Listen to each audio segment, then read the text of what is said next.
Hello, hello, hello. Welcome, welcome, welcome. Test, test, 1, 2, cheddar. Hope you guys are doing good. We are going to get down today. Livestream 55. And we have about 16 submissions. Go to my Discord. You can submit your track in the live track WIP feedback channel. When you get down, we're going to review many things: sound design, song arrangement, composition, overall creativity, mixing, mastering, and how cool your brand is in general, because, you know, nowadays it's more than just the music. We need like an overall brand. So we're going to check out everything.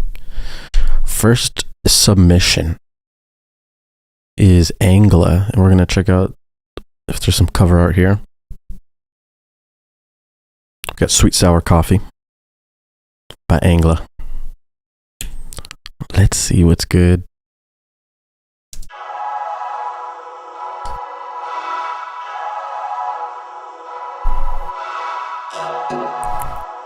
We'll be reviewing loudness and width for all tracks.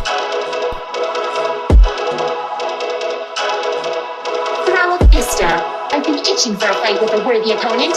Seeing as there isn't one around, I guess you'll have to do.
I thought I smelled perfumed Toad's anus.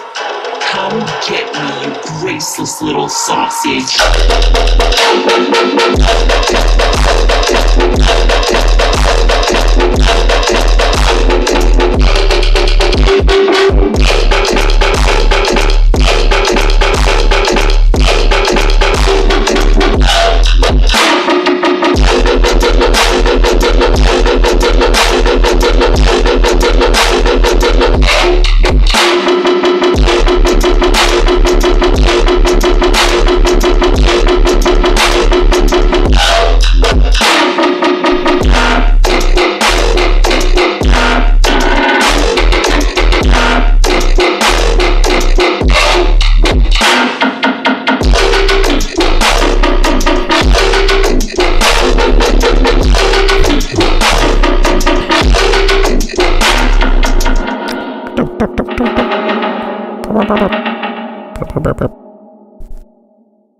Okay, very nice, cool. That's Angla coming in with some of that, you know, reverbed out, color bass, flowing, Sweet Sour Coffee. That was pretty cool. Definitely something nice to start with. Emotional vibes, lots of different speeds too. There's about 3 different BPMs in this song, so there's a lot going on here. One of the things that you have down is like the flow, overall progression of the rhythms throughout the drop is nice. It keeps, you know, progressing over time. Energy's building. That's nice. One of the things though is that it's hard to really feel and hear your main lead because it's really drowned in reverb, and it's a common issue. You know, you slap on your reverb and we want the big space, but if we have the big space, we lose the original like mono, beefy, strong mid signal. So then you just have to do parallel processing, make sure you have a dry mono signal as well as your super wide, spaced out reverb signal too. That is what will make it sound a lot more professional and cleaner, because right now it's kind of like the reverb is just drowning the main lead, and then the whole mix is, you know, just going down under because of that. So we got to be careful. Also, if you keep your attention on the clap for a second and you like hyper focus into the clap and all the frequencies playing, it almost sounds like the clap is very small and muffled, and there's just not a lot of beef going on. This is the clap, or the snare is the basis of our rhythm. That's what we're dancing to. So it's important that we make sure that clap or that snare is prominent and it just cuts through the mix. You know, if you want that sound of it being like a little bit filtered out or whatever, that's fine, but you'll still need to add compression and use EQ and some parallel processing to make it cut through the mix so that it is nice and loud. And once again, that will make it sound more professional too.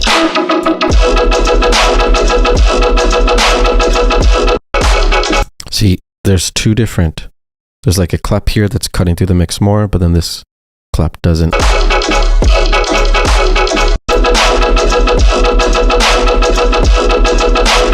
So you can kind of feel the differences there.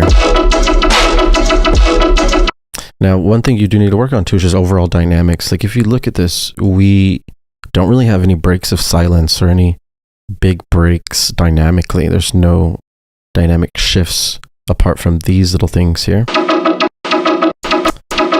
which just really isn't enough. I mean, it's really loud and prominent this whole time. You can make much more energy and more impact if it's going from loud to quiet to loud to quiet and just like wubbing around. That's going to be adding a lot of movement and more dynamics, which is key to making something hit your soul for real. Now you start to switch the BPMs and stuff, and the first BPM switch is fine because it happens at the beginning of the second drop, but then you switch it again halfway through, and this one feels a little bit forced. Like if you play this in the club, it would be hard for people to transition their dance because they were just dancing fast, and then you made them dance slow, and then they're going slower again. That would really like kill the energy of the dance floor. So just be careful when doing these BPM switches. They're very sensitive. Otherwise, that's a pretty nice song. I like that. Felt good. Good job. Angla, sweet sour coffee. Very nice. Cool. Next song is appropriately named Stank Tank by Aka Aku. Now, if you check out the cover art, we got a hyper-realistic drawing of a flower with hands, and it looks like a little bit of shoes. So this is good. This is a great start to the track. We already kind of know the vibe going in, you know, seeing that cover art. So let's go ahead and check out Stank Tank by Aka Aku.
That's pretty sick.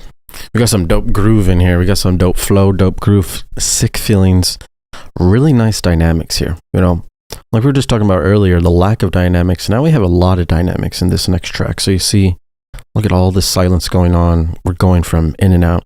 This is really the key to making music sound like psychedelic and making you feel something crazy. So right away we're getting those feelings. Unfortunately though, the whole song is very quiet. So if you look at the intro, it's super quiet.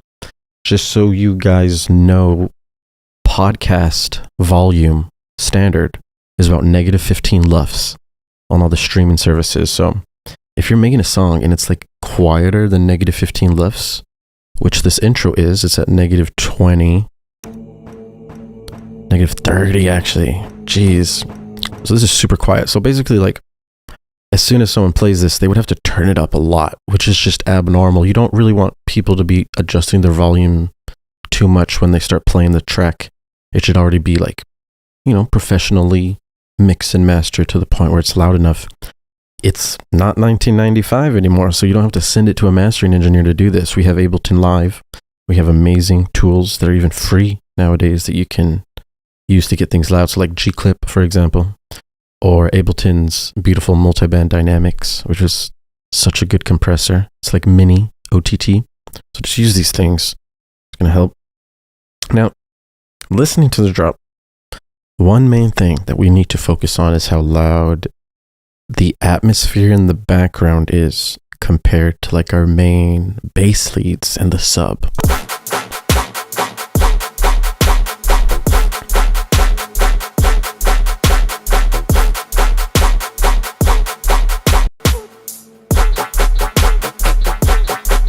So those atmospheres are actually a little bit louder than, like, we perceive those to be a little bit louder than what's actually supposed to be the lead or the star of the show. And if you look at the LUFS here, let's check out the overall.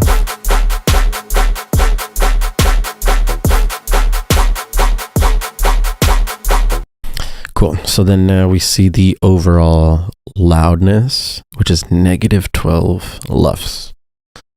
So that's really quiet. We should have your intro be negative 12 LUFS. And then the more that we get closer to the drop, it starts to progress higher and higher. And then you should like be at like negative 6 LUFS. That's where you should be for this song. Tearout, one of the loudest genres, is like negative 3 LUFS. You know, that's what Marat would be doing. But like with rhythm wubs and all these cool psychedelic dubstep tracks, we can dial the loudness back and keep it clean and really preserve as much dynamics while still maintaining loudness. As long as we're in the single digits, that's really that's the spot to be in, you know, those single digits in the LUFS. And then look at your image too. Here we're going to look at how wide everything is in our drop. It should be pretty full, but unfortunately you only have things going in the middle. You can see here.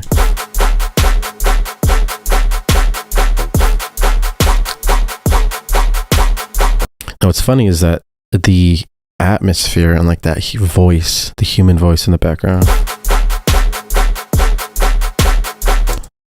it's in the sides, and because it's like so thin, the imager is not really picking it up.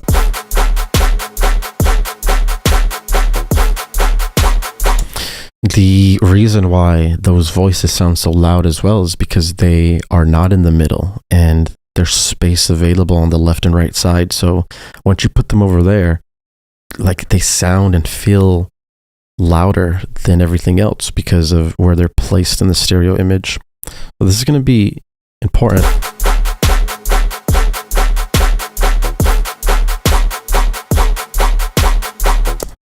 So preferably we would want other sounds like your bass sounds, maybe a separate layer of your bass sound to be controlling the width while those atmospheres are like turned down, providing support in the background.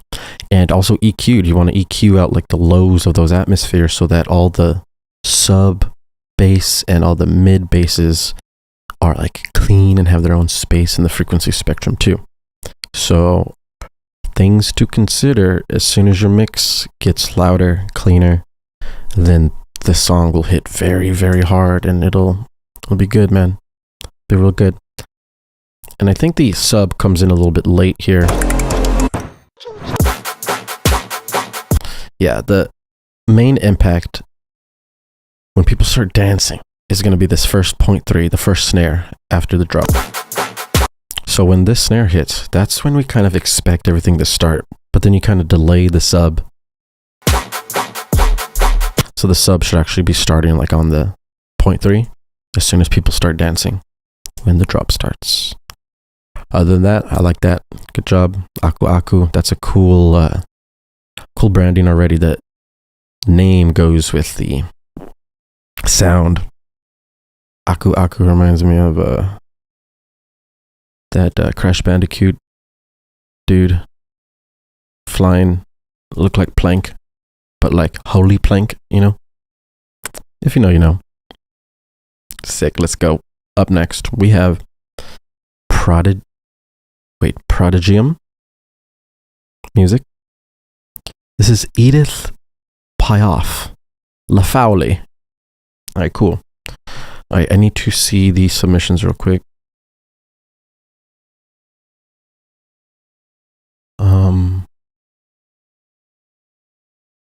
We're gonna accept 4 more submissions.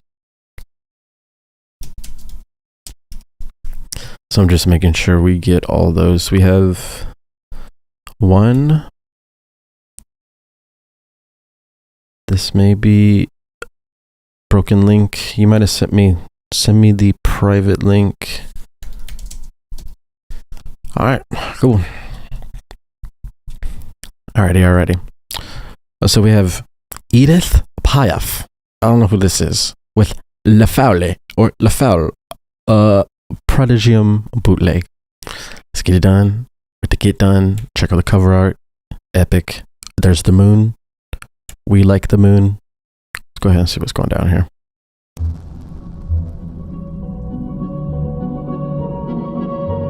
Yes.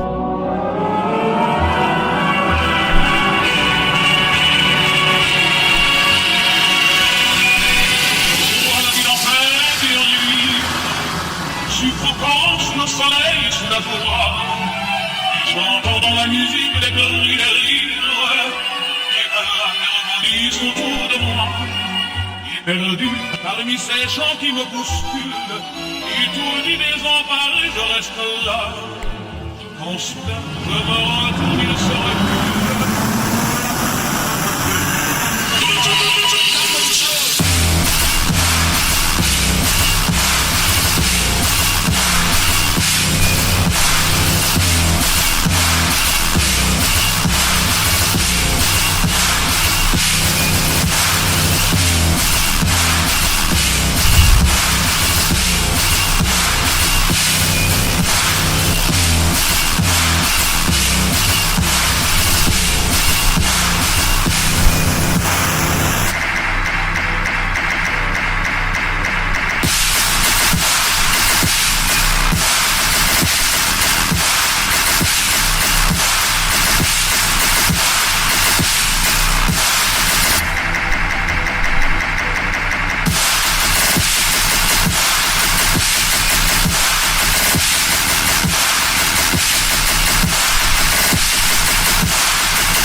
Le soleil sous la voix, j'entends dans la musique des grilles, des rires, et la mélodie autour de moi, et perdu parmi ces chants qui me bousculent, étourdi, désemparé, je reste là, quand soudain je me retourne, il se recule, et la fleur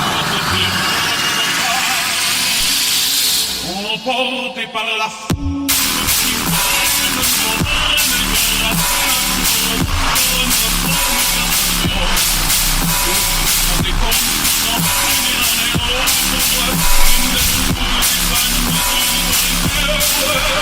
Par la foule qui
Oh my god. Alright, dude. I'm sorry, bro, but there's a lot of things wrong with this song here. This is very concerning, honestly, because there's a lot of big fundamental rules being broken here that you really just can't break. Main things are kick and sub bass have to be mono in the middle, and they're not. It's actually a huge rule for your sub bass to be in the middle. You can't really have everything on the sides, and for some reason, like, every sound in your mix is on the sides, like super stereo. You can kind of tell when I use the imager. Watch. Look at this.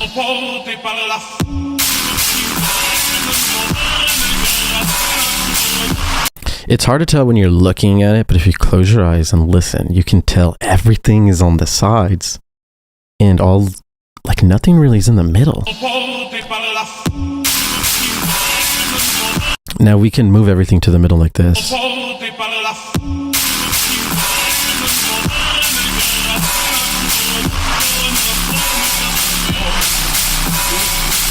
So that's what the middle feels like. Now, your kick and your sub, when you produce the song, they need to be placed in the middle. Stereo is bad. Mono is also unison 1. Like, if you load up a Serum and you're making your sound, you have to make sure that this unison is 1. That means you're in the middle. But as soon as you make them more, you start spreading it out, and then you lose the middle. See this poly thing right here in mono? This is also how to control the voices, which these are. If you click mono, it'll automatically put your sub in mono no matter what you do as well. And you can even change voicings here if you need to for these. But just remember, you're going to combine multiple signals. So your sub bass, which is that low frequency sub in the car, that the shit that goes through the walls, you know, you just be chilling at home, you feel it through the walls because that guy has 212s in his trunk. Those are the lows. It's 100 hertz and below, and this thing stays like mono. So a sub is always the sine wave. You can even make the sine wave bigger real quick, add harmonics to it. You can see what we're doing here. So sub, if you load up your imager to see what a regular sub looks like, you'll see it's in the middle. This is standard sub. So you don't really want to change the sub. Look at the EQ8. Sub lives here, 100 hertz and below. This is super clean sub. You won't be able to hear this on iPhone speakers and MacBook speakers. You can only hear this in the car, and most people don't have a car with a sub, right? So you have to add harmonics, and then you can introduce these harmonic frequencies for the sub so that it'll cut through all the speakers, and then now people will perceive bass even though it's on their MacBook speakers or their iPhone speakers where they don't have a sub. We're still in the middle. And then you like combine sounds with that. So now that you have a bass sound, let's say, we can move it to a different wave. And these ones you can make wide. And you can actually start to spread out, do different things. So like get a patch, for example, some random patch.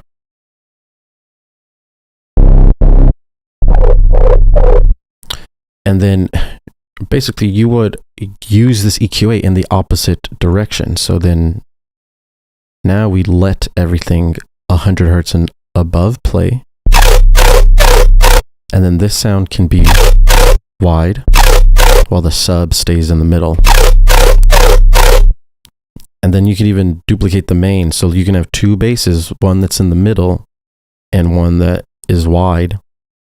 And then you can have like multiple things going on. So that's how you would start to layer and address these stereo imaging issues, it's real important that you do this and get in hang of it. So like you could have a mono mid bass, you could have your stereo mid bass, and then you can have your mono sub. And then even with the sub, you could like add distortion and stuff, for example, like amp, and you can make a sub layer for your sub that is just stereo. And then we would do the same thing with the EQ. So on the stereo version, we can let stereo sub play. You can start to add effects to make it stereo. And then you have like now a layered sub. So like you have the stereo noise. Jeez, look at that. You got some crazy formation blending in with that middle sub. And then all these together, then you start to get like a big, start to get sound. So, you know, quickly understand the frequency spectrum, understand the stereo image. That's how you're going to succeed in life. The gods will come up to you and give you the keys to heaven once you succeed on the clean mix. It's as simple as that. You know what I'm saying? Otherwise, I heard what you were doing. I heard those flows. I heard those ideas that were underneath that mix, and it was good. So I just need you to clean everything up, make sure everything is proper, because we don't want everything to be spread out. We lose a lot of energy. We lose so many important things when it sounds like that. So just be careful. Work on the mix. Work on understanding the frequency spectrum, and then separately as well the stereo image. It's a done deal. All right. Up next we got Siege. Let's check out if he has some sick album art for us. Yeah, it's pretty cool. Looks like a little Batman with Siege, calling out Siege, you know, okay. Get Go, work in progress. Let's run it.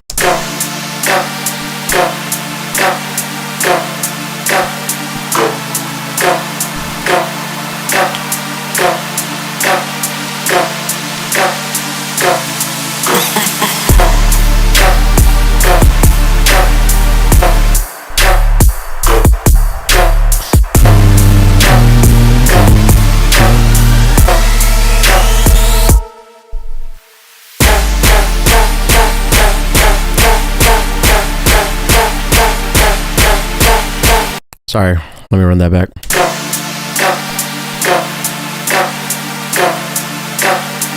She's probably like, what the hell you doing to my song? I'm sorry, man.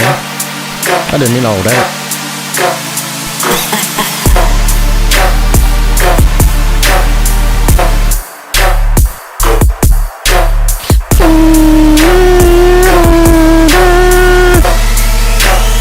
Siege got the money in the...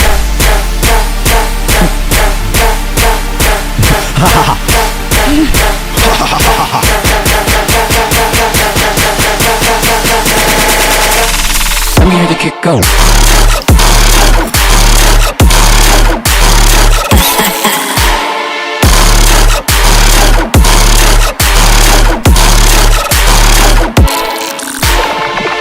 Switch.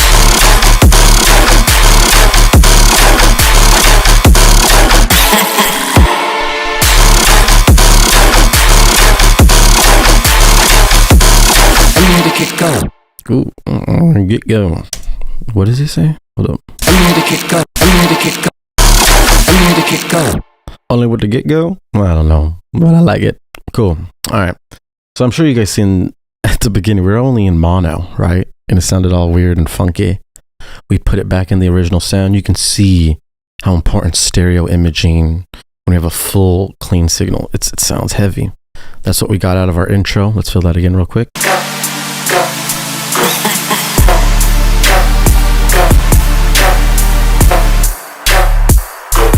This dynamic shift right here of going from loud super solids to like silence and then going back to the super solids, that's cool. I would record something in here, man. use your voice, pitch it down, use a little altar boy, start making your own little pre-drop fills and stuff. And then this buildup is like really loud. It shouldn't be that loud.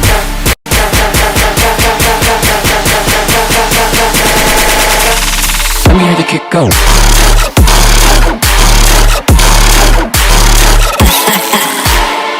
Now, one thing, after it builds up and then it drops, the timing feels a little bit off. It feels like it is supposed to be delayed a little bit. Let's go ahead and recheck this real quick.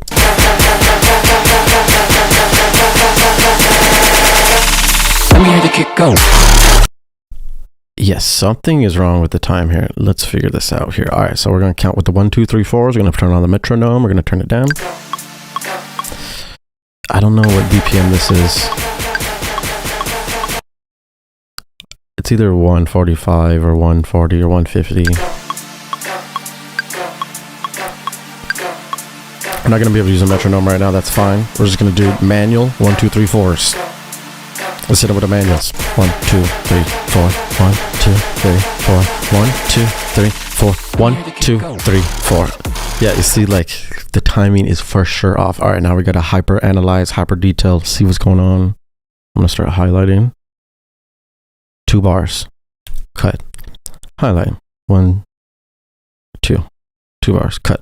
All right, check this. Let me hear the kick go. All right, 2 bars, half of the 2 bars.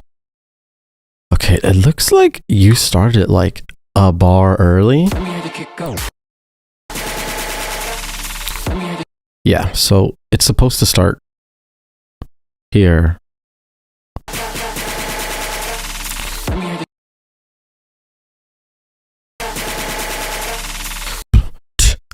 Yeah, 1, 2. Let me hit the kick go. Yeah, last something like this. And then it drops. Okay, I'm pretty sure 1 bar was like deleted or something on accident, or maybe did it on purpose, but nevertheless, the timing is so important, especially in the climax, right? This is the drop.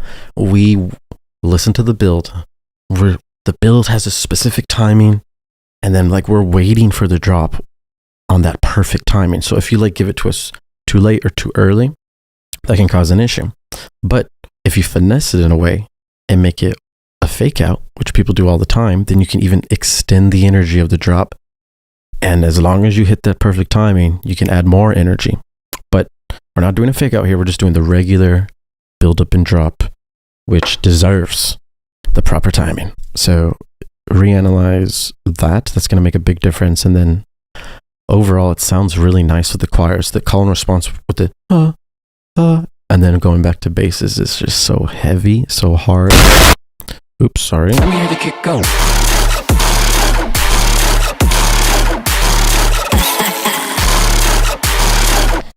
And then on these, the timing, you can like add extra timing for fills and stuff, make some dynamic shifts here.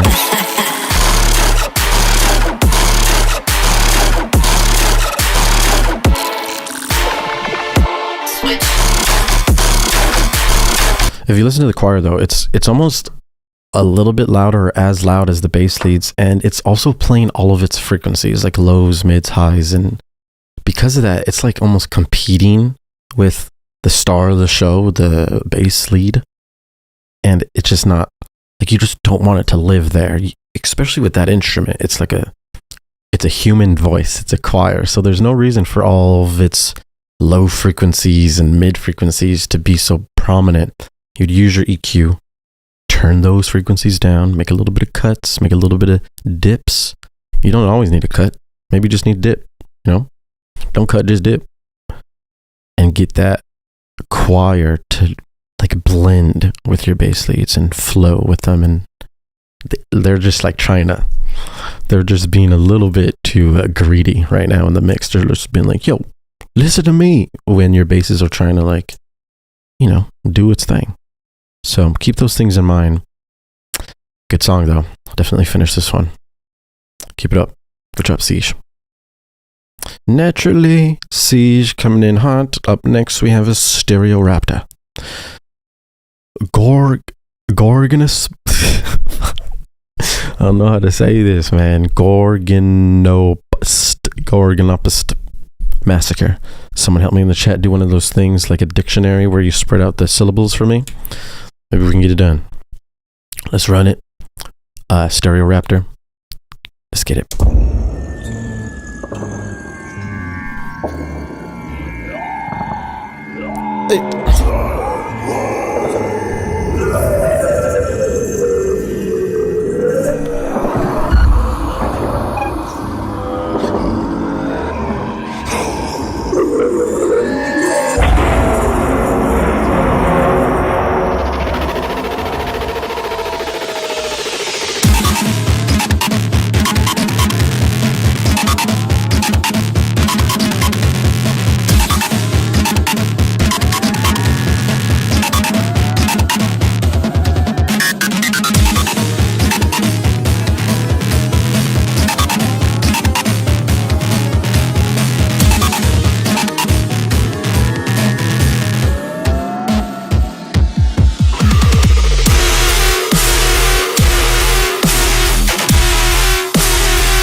man, that outro. Ooh, man, you did good with that outro. Holy crap, that was very, it's very emotional.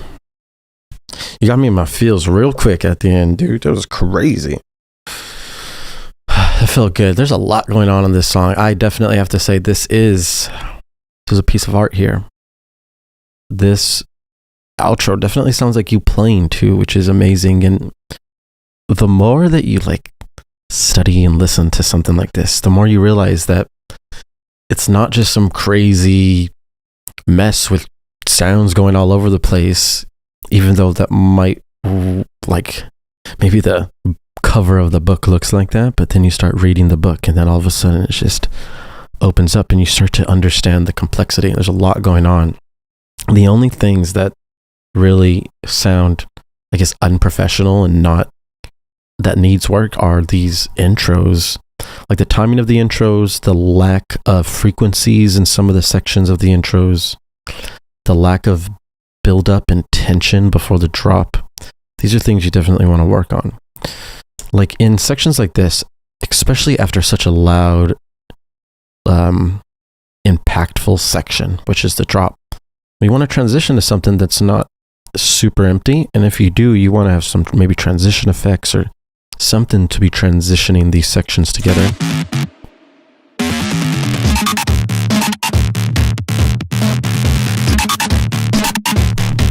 It's like when you listen to this is more like we're listening to someone demoing a sample pack on their SoundCloud or something. Be like, yo, I got these new bass loops and stuff. Let's listen on SoundCloud, and then boom, they play this.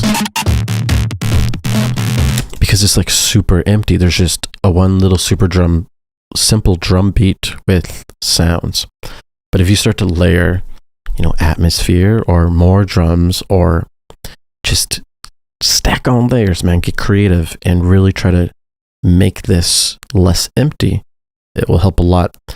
And the overall timing feels extended. It feels very long walking up to the build up. So maybe check out your timing, make sure they're in good 8-bar phrases. Usually it's like 8, 16, 32 bars. Those are the main timing sections you're going to be looking at when doing these intros and build-ups. And then lastly, the lack of fills in the drops needs to be looking at, because if you take a look at all your sections where you could insert a fill, you can actually see that you could increase the energy a lot just by adding a break or a dynamic shift where it goes from loud to quiet in the important sections, which is at the end of the phrases. So after 4 bars plays or 8 bars plays, right before those turnarounds, that's where those fills would be. And yeah, that's going to help a lot with the overall energy of the track and how professional it sounds too. It would be really hard for me to listen to this over and over again with the intro being this empty. This is good. This is a cinematic. But once we get into something that has rhythm and movement and is like a synthesizer, we're going to have to start filling things up and making sure that you increase energy levels by adding layers.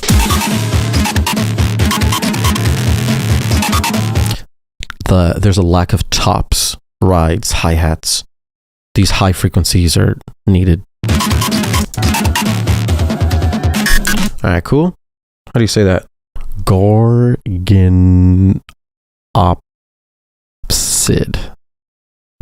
Gorgonopsid Massacre. Good job. Up next, we got some Degraded Superior. Interesting. By Original Society. Pianist. Piano. Pianos. Organ. Ooh. Got a little preview? Psh, not on my watch. Run it back.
right, cool. That's Degraded Superior by Original Society. I gotta say, the song, we have a lot of different things to work on here because overall, like flow and phrasing is lackluster. The amount of energy in the drop is very low, and it could be increased by proper phrasing. And when I say that, I mean like call and response. You know, within 4 bars, within your first 4 bars, there should be enough movement and energy and flow that people are dancing at the highest level, especially when it's this type of genre.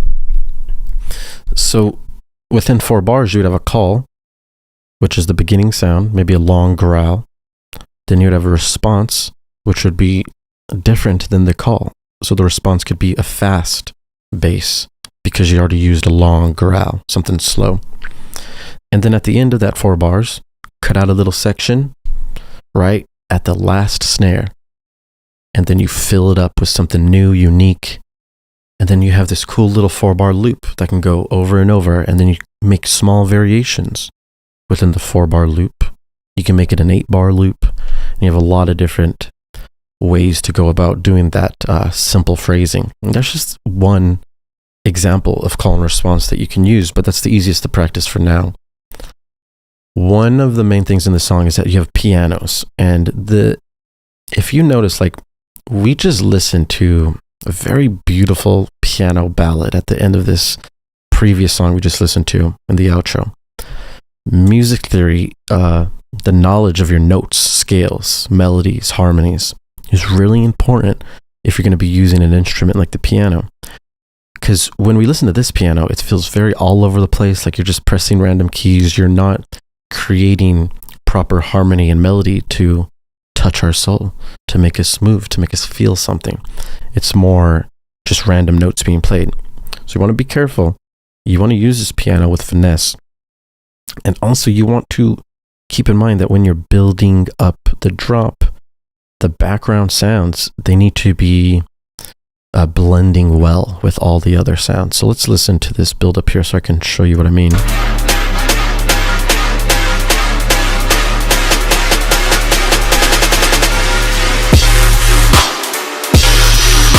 Cool. So then basically after this build up, we have this section which should be a section that's quieter. Remember, the build up was really loud, and then we have this dynamic shift, which is the pre-drop, where it gets quieter, it gets more intense, and then boom, you hit them with all the loudness in the drop.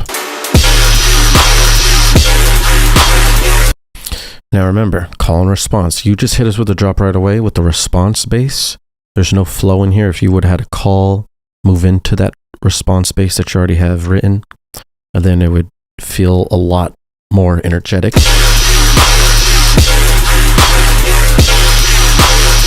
So like, for example, it'd be like, boom, boom. Oh, hold up, we need to put this a little bit right here. So something like boom, boom, or rah. And then it would keep going. And then right at this last snare, or the kick, you can pick the kick, or this snare, and then you can make your fill. So you have 2 different options. Nevertheless, it's at the end of the phrase before it starts to loop back. So that's how you do the flow. Make sure you cut out all the pianos, all the synths in your pre-drop. You don't want those playing. They should end right at the end of the build-up. And then overall transitioning the end of the build-up to these quieter sections will be important. Use sweeps and effects and different kind of swells like washouts so that you can make that easy for you. And then overall, the amount of sounds playing in like this section of the song feels very congested. It's very hard to tell what you're supposed to focus on when you're listening to this. And because of that, it's then becomes just like a wall of noise. And that's not music. You know, music's harmony and making things flow together and blend together.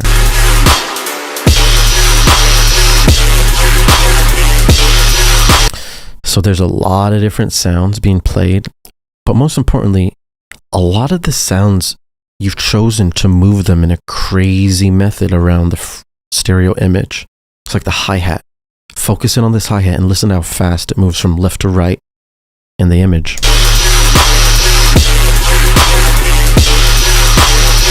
Now, the hi-hat moving that much and being that loud, this is almost louder than everything else in the mix, by the way. Our focus is on this hi-hat, and then the pianos and the basses just become like background noise compared to this hi-hat because it's just moving so much, it's doing so much movement, and it's so loud that we can't help to notice that's the most like impactful thing going on right now, which shouldn't be. You know, this isn't EDM trap. In different genres, they will focus on that. So like EDM trap back in 2013, 2015, you know, they would make their hi-hats the main focus. There's not a lot of sounds, but one of the sounds is a hi-hat. That's the main focus. It starts doing all these crazy imaging things, and you can follow that. So just depending on your genre, depending on your mix, you have to make sure that you're using the stereo image correctly so that your basses, the main bass leads, are the ones that are the star. They're the ones that are being paid attention to. That's about it. So, once again, music theory, very important. Master one scale, like D sharp minor, D minor, for example, anyone. And then get your flow on, phrasing, call and response. Those two things will help you the most so that you can, once again, connect with people's souls with the notes and the scales and the harmony, and then get people dancing more energy in the drops with the phrasing. And the call and response now. Yeah. It's a call and response now. Get it. Up next, J-Wubs. Interstellar. But the cover art is nothing less. We have drifting going on. Who knows what this song's about? Is it about drifting? Or is it about outer space? Well, there's one thing that we shall do to find out, and that is listen to the frequencies given by J-Wubs. Let's go.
All right, cool. That's J-Wubs coming in pretty hot, pretty emotional with the Interstellar. This now makes a lot more sense. I'm feeling a little bit funky, you know, with this cover art. Switching into the Interstellar, do these vocals, right, mixed with these like luscious saws, synths, beautifuls. Look.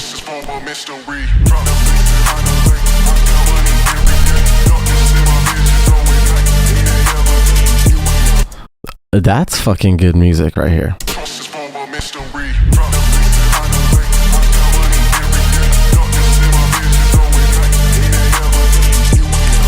Like you start to get it takes you on such a journey.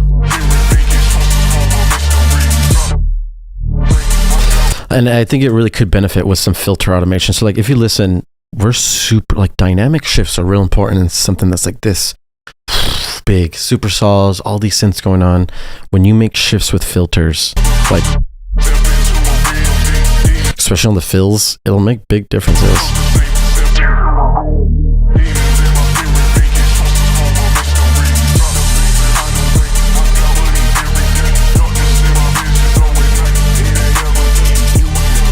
So, dude, that's fucking great. That feels really good. It's such a vibe. And I'm thinking the whole song is going to be like that. But then it looks like you had the idea to make that the intro, which is that's an amazing idea, right?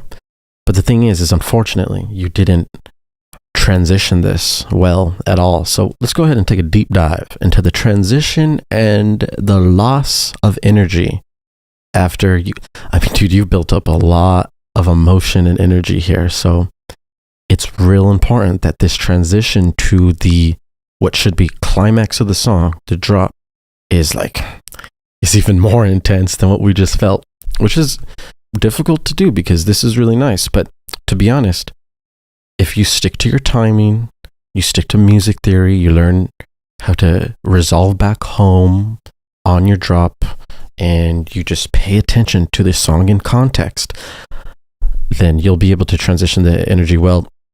If you don't DJ right now, or if you've never DJed before, then you probably should. Learning timing transitions is super important, and that's basically all we do with DJing. It's the only main skill besides a little bit of knowledge of the frequency spectrum that we take from DJing to production.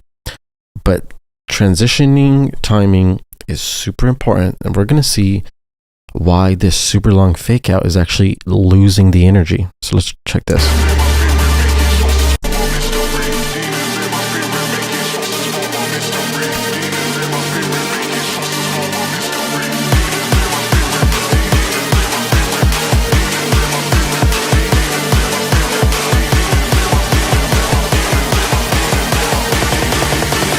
Demons in my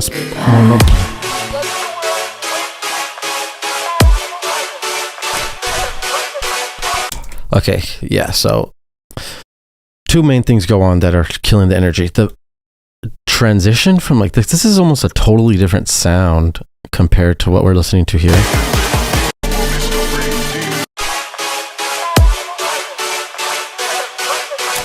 Like the timbre, the tone, the brightness is really the main thing we're focusing on here.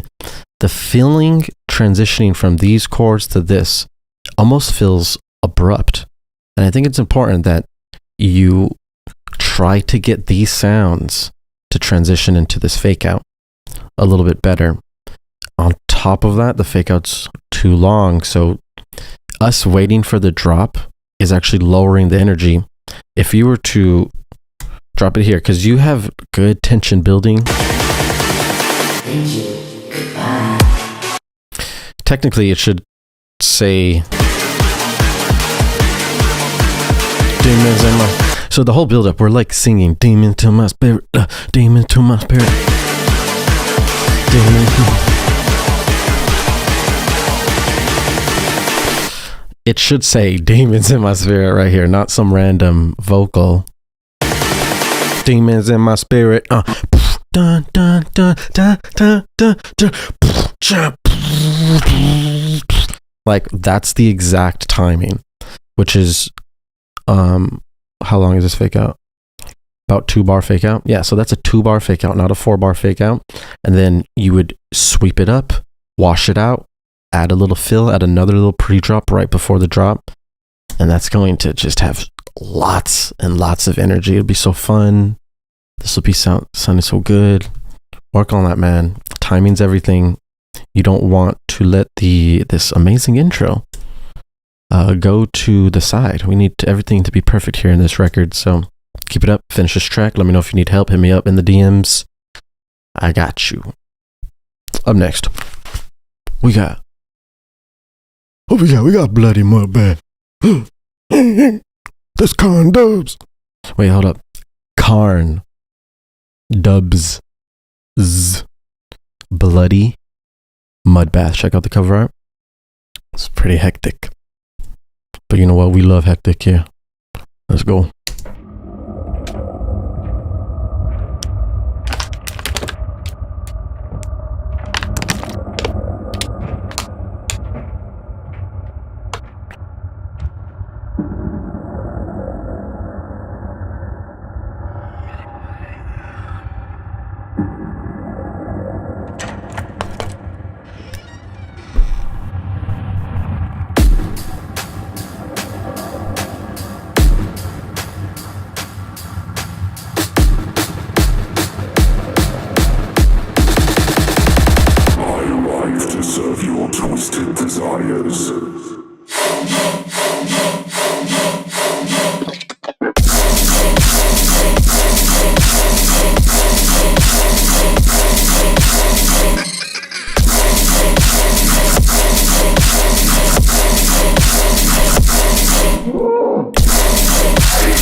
Oh my God. All right.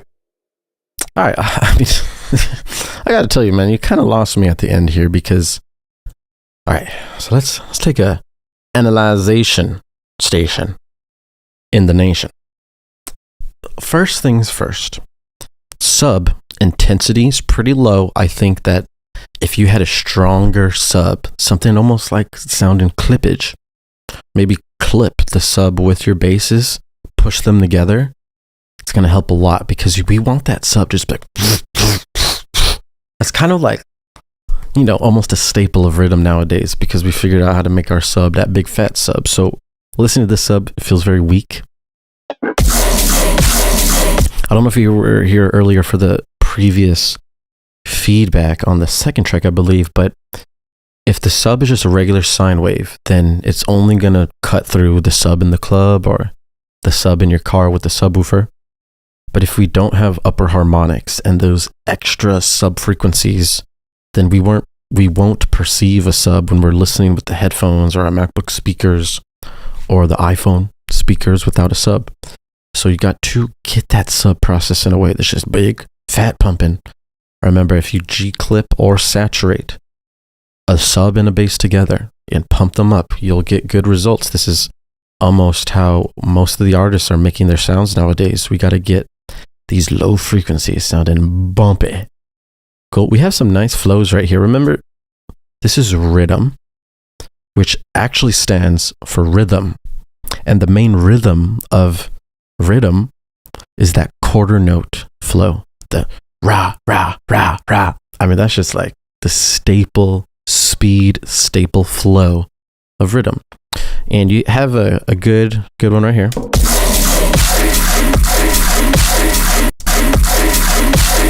That sounds pretty cool because you have some mids mixed with some highs. You have a sub. If you pay attention to the sub though, the sub is like basically sustained because there's not any silence between each note. So the sub does not have a lot of impact as it would if there's a tiny bit of silence, kind of making us know that each sub note is different. So another thing that you can work on the sub, But then once we get here, we lose that quarter note rhythm that we were talking about, and you just kind of go freestyle.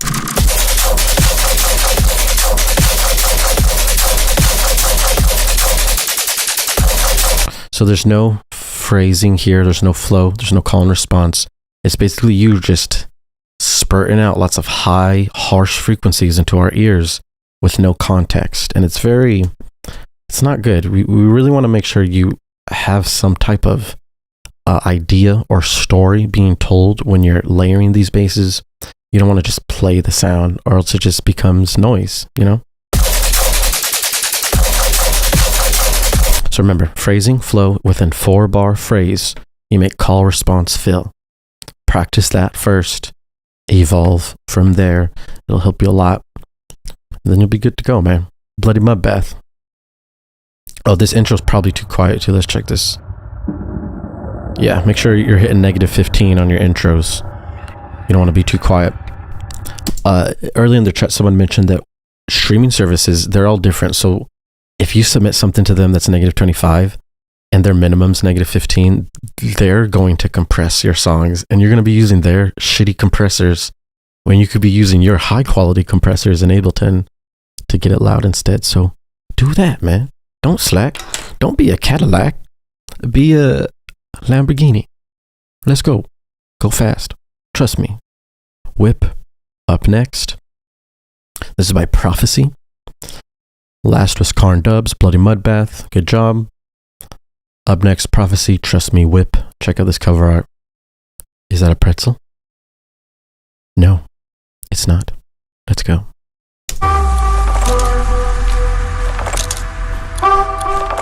Hey.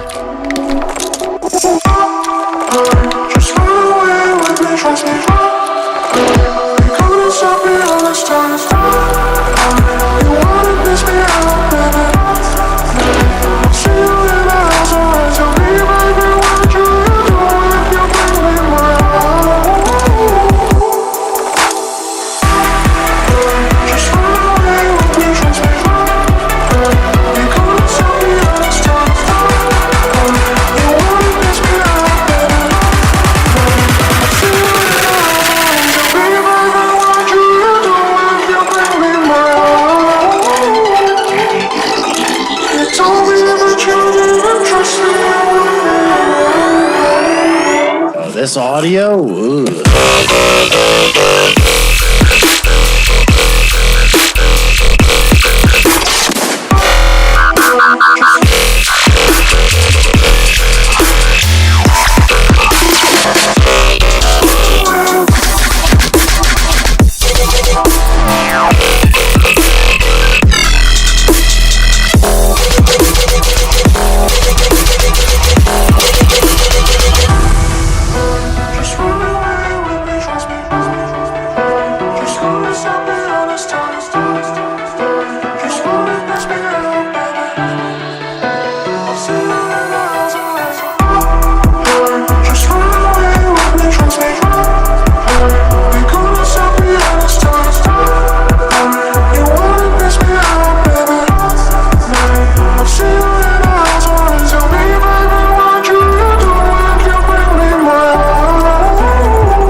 Is this audio, bro? What the f?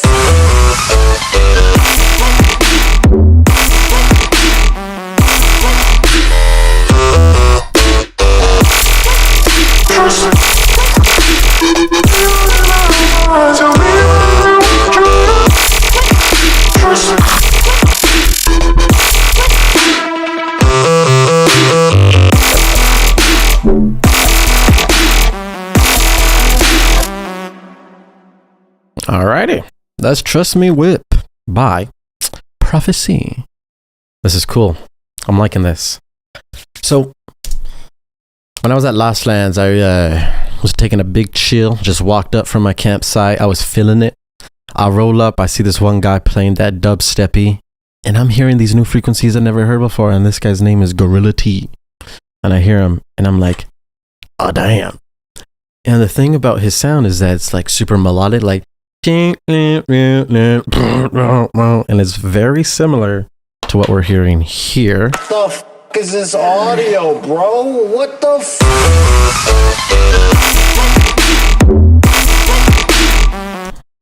Cool. So the reason I say this is because like right now, I would say he's kind of running it in this type of sound. And the reason he's running it is because his flow and his layering and his mixing is so good, so clean. It's amazing. I just saw him live the other day. It's fucking awesome. But what you should be doing is basically throwing in one of Gorilla T's songs, referencing how he times his flow in his drop, how he layers his sounds based on frequency spectrum. So like you'll listen to the lows, mids, highs, try to reconstruct how he layers stuff, and then timing. So like, The f is this audio, bro? What the f?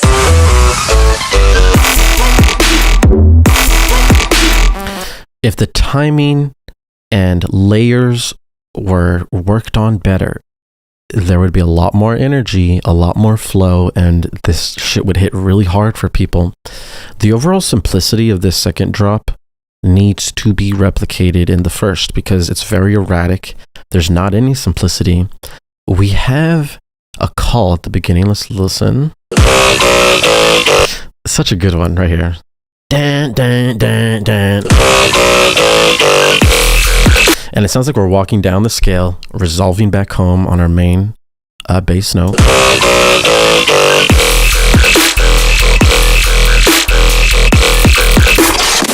Like that, this first 4-bar phrase is very clean, but then when we get to the next 4 bars, it gets super erratic. So like, this is almost something that you can loop back and forth, the first 4 bars.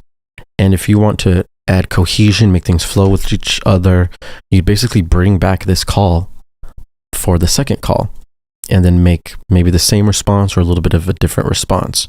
So this dan, dan, dan, dan should actually be here too.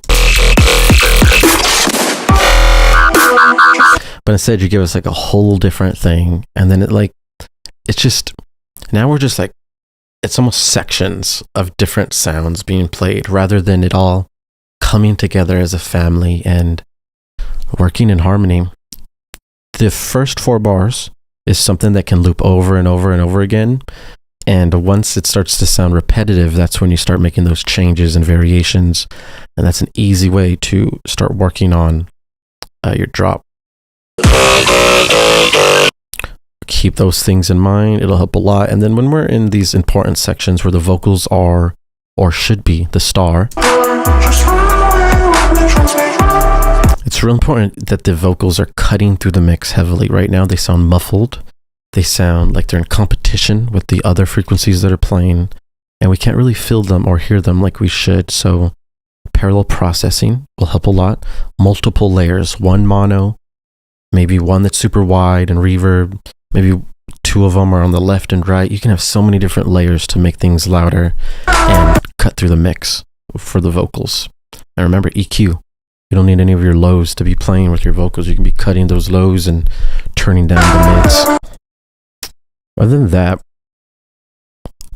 that, I think we're good here. This is nice. We like feeling. We like vocals. We like transitions. We like good calls. This is nice. Cool. Good job. Prophecy. That's Trust Me. WIP.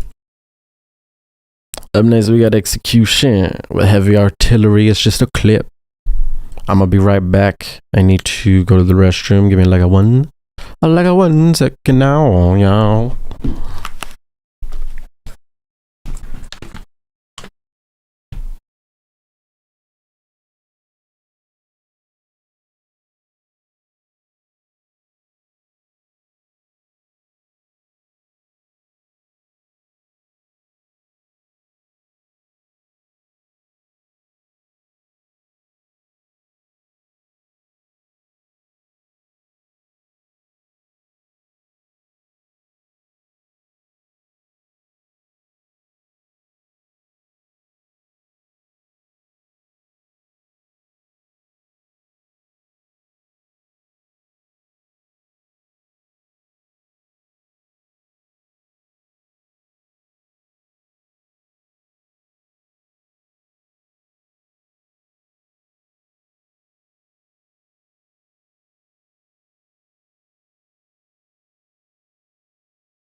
Okay, okay, okay. We're getting down on the get down. We got execution, heavy artillery. Let's check it out. Let's see what's good.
Alright, that's heavy artillery.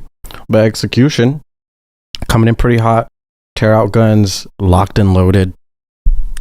Unfortunately, though, the tear out guns sound very, I guess I should say, mid heavy and like a lack of highs.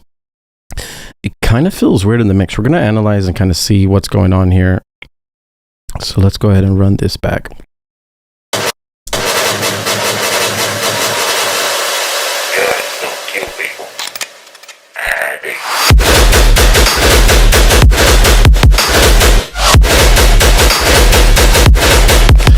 It almost sounds like a lot of low mid frequencies are playing on the sides. Like you can see the stereo image, it's blasted, right? We have lots of mids and wide signals being played, but if the sides have like lows and mids and like lots of mud building up, then it's going to sound pretty muddy. And we never want the sound of muddy. We want it to sound clean. We want it to sound distorted and grungy, right? But you got to find that fine balance, and it'll benefit you a lot if you start cutting the lows and turning down the mids for the majority of your sounds, especially if they're on the sides. And then cutting at 175 will be like the healthiest cut. You'll do that on the majority of your basses, and then maybe one or two basses, you can let them live in the 100 hertz to 200 hertz range so that we can get some of that beef. So keep those things in mind. It'll help a lot, especially when making these songs. These tear out guns are all about the layering. So make sure your layers are clean. Use EQ a lot and add some high frequencies to the guns too, because right now it's very just mids.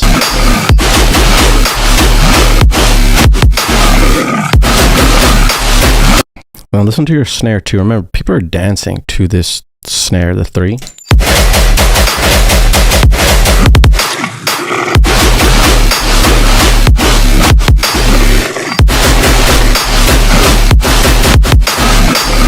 And if you compare how loud that snare is or how intense the snare is to the guns, it's just very small. And this thing is what we're like headbanging to, so it needs to be pumping. Layers. Think of frequency spectrum, low, mids, highs. When making your snare, you can even tune the layers that are tonal. So if it's like a tonal sound with like a tail, you know, like a triangle or something, or some percussive element that you can tune, then it would probably be ideal if you tuned it to the root note of your song or like the 5th of your song to make things even more in harmony. And fata, a bigger, you know what it is. Cool. Heavy artillery. Execution. Up next we got Bio and Fuck Toy. Fuck Toy? Okay, with ID. Let's go.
All right, cool.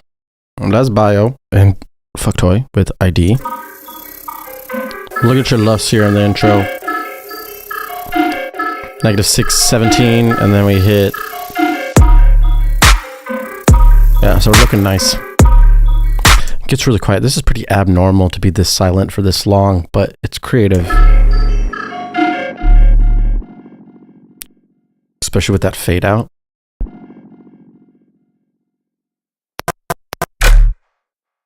But then it would be really hard if like it just kept going, because remember, we are making dance music, so like energy levels are important. And even though this is cool with how silent it is and stuff, like the energy levels are very low. Once we get to the drop, there's not a lot of energy, so we need to start doing things to increase the energy. And you did like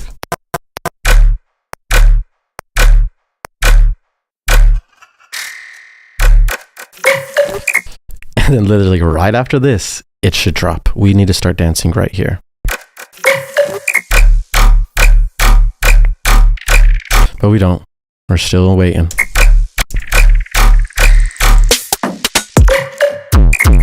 And then you should drop it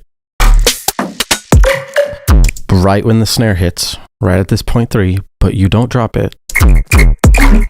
And you delay it again. So there's just a lot of weird timing issues going on here. And if you want energy to be high, if you want people to dance to your music, then you have to work on these things.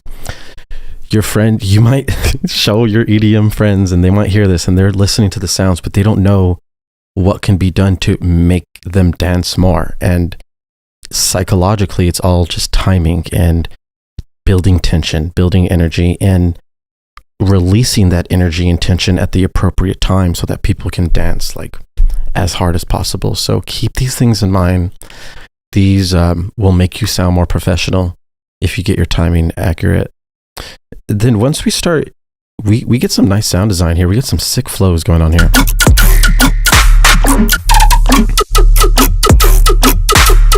Nice switch up, it's fast. This is nice. This is like refreshing almost. Cool. So this is the first about 4 bars. So this first 4 bars, this is good.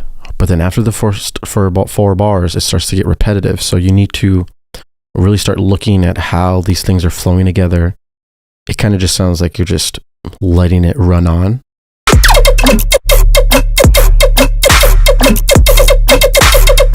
And because it's just running on and just playing and not any structure to it, then the energy levels go down.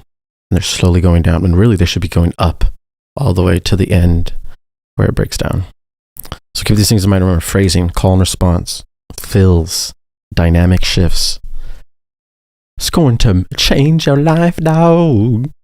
Change your life. Good job, though. I like it. That's Bio and Fucktoy IDs. Up next, we got Tekken 8, Polar Bear versus Guy, Akari. It's Akari and Utopia 39, Authority. Great cover art. This is what I like to see out of you guys. This is fire. It looks like he's winning. This is a hard battle to win. But it looks like in this cover art, he's winning. So this is a good time. Let's go and check it out. Run it. Up, down, go.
Oh shit.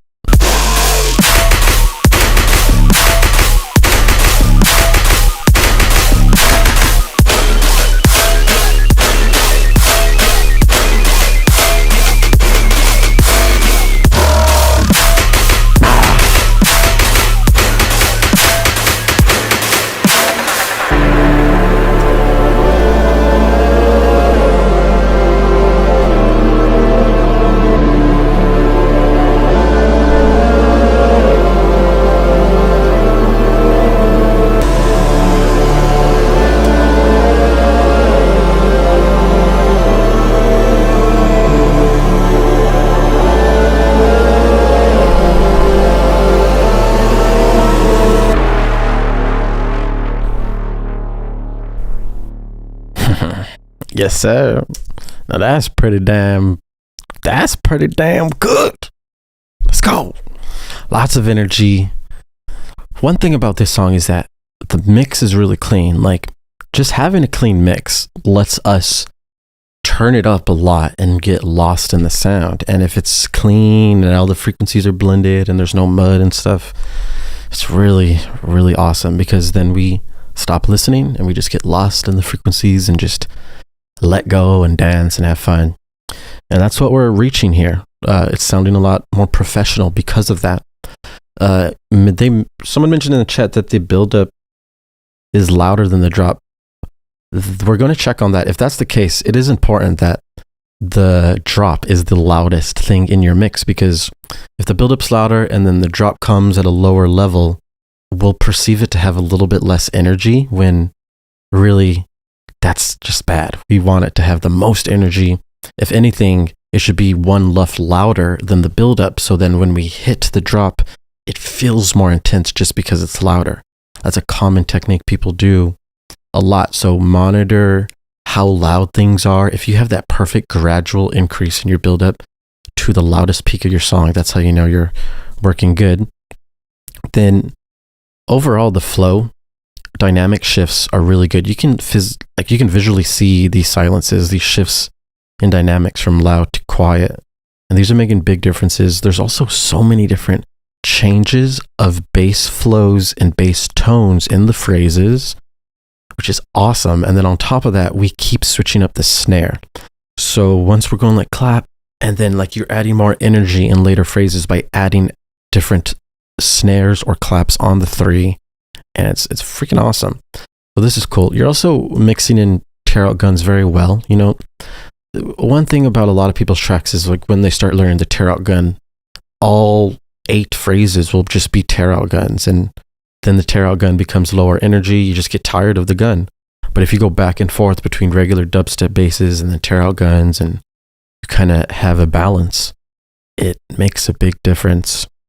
The only thing I really heard in this song that needs to be worked on or improved or looked at is some of the sustain work. Like in some sections, the sustain's perfect, like this.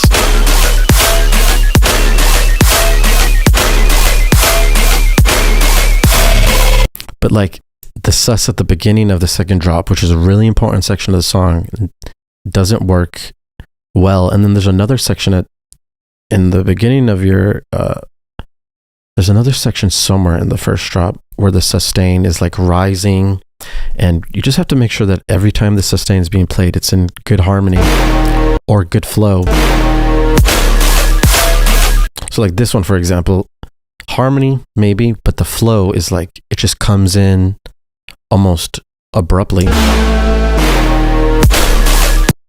So like the basses, if you listen to it, it's like boom cha. That's what the basses are doing. So the sustain should kind of be following the main rhythm and flow of the song, which is like the boom cha. But the sus is just playing through that, which is lowering the intensity of that energetic boom, boom, that flow at the beginning of the drop. So these are things to work on. It'll make a huge difference if that sustain is like flowing in the same way as the bass leads. And that could just be simple automating a silence on the sus, like so many different creative things you can do just to make the sussy flow with all the basses. And like fills like this. Oh yeah, some of these fills are not, there's not enough of a dynamic shift going on. Like it's still pretty loud during the fills. So if you remove some of the elements, clear up some space, it'll make the next phrases sound more impactful and heavier and harder.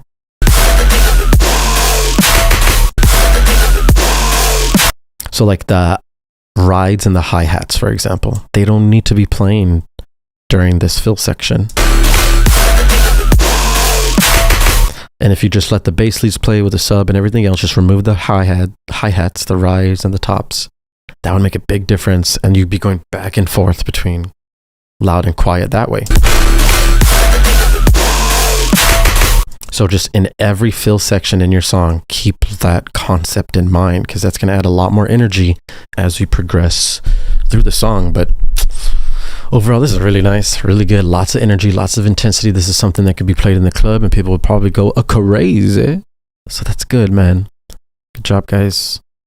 Akari Utopia Authority, Tekken 8. It's the fight. Yeah. We got Smiley's up next. He coming in with Crime Scene. This is version 1. We got the first version. We are the exclusives. Smiley's is coming in hot. He has a show coming up. He's gonna be an opener for Muerte.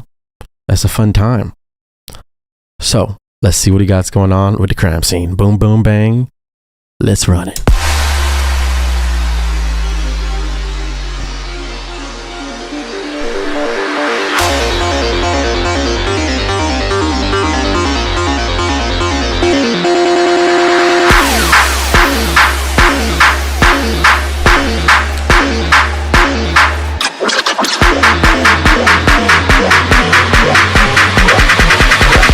Think you got what it takes?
Think you got what it takes?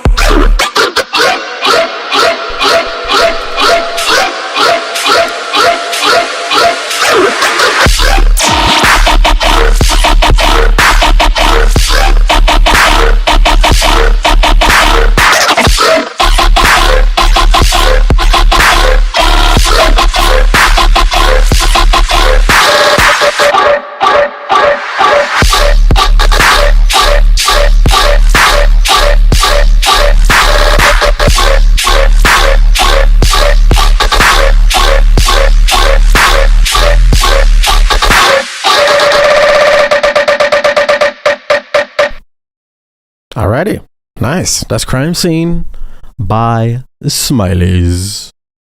Look at him, cover art. This is him with the glasses. Very nice, very fun. This is a Crime Scene song.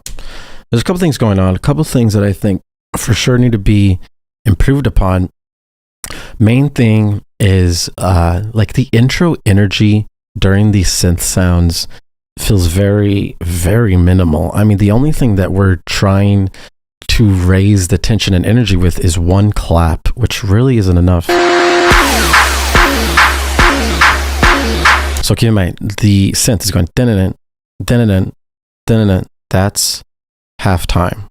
Full time would be 1, 2, 3, 4. It'd be like dun-dun-dun, dun-dun-dun, dun-dun-dun, dun-dun-dun, dun-dun-dun. That'd be full time. So right off the rip, the only thing going in the regular BPM is our clap. The clap, clap, clap, clap.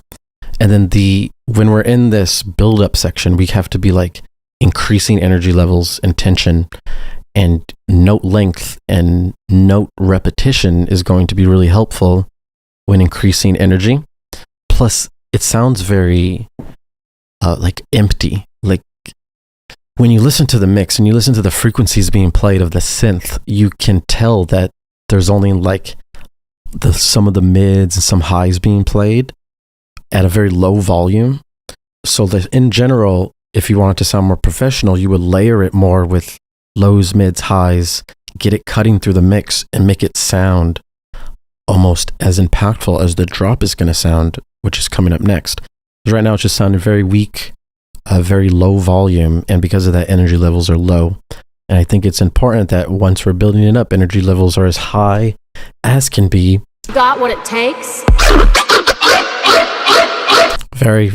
As soon as we get to the drop, it starts to sound a lot more professional. The fake outs here, the washouts here, these are the tricks that are making it sound really good. And plus these awesome calls. So like, so that's the call, right? And then the response is, so that's proper flow. This is really good. This is what gets people dancing.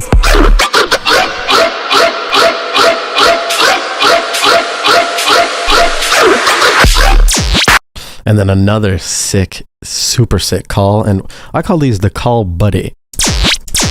So like you get the call, then you get the call buddy, and then you hit the response, which is like the majority of your phrase. So let's check out that.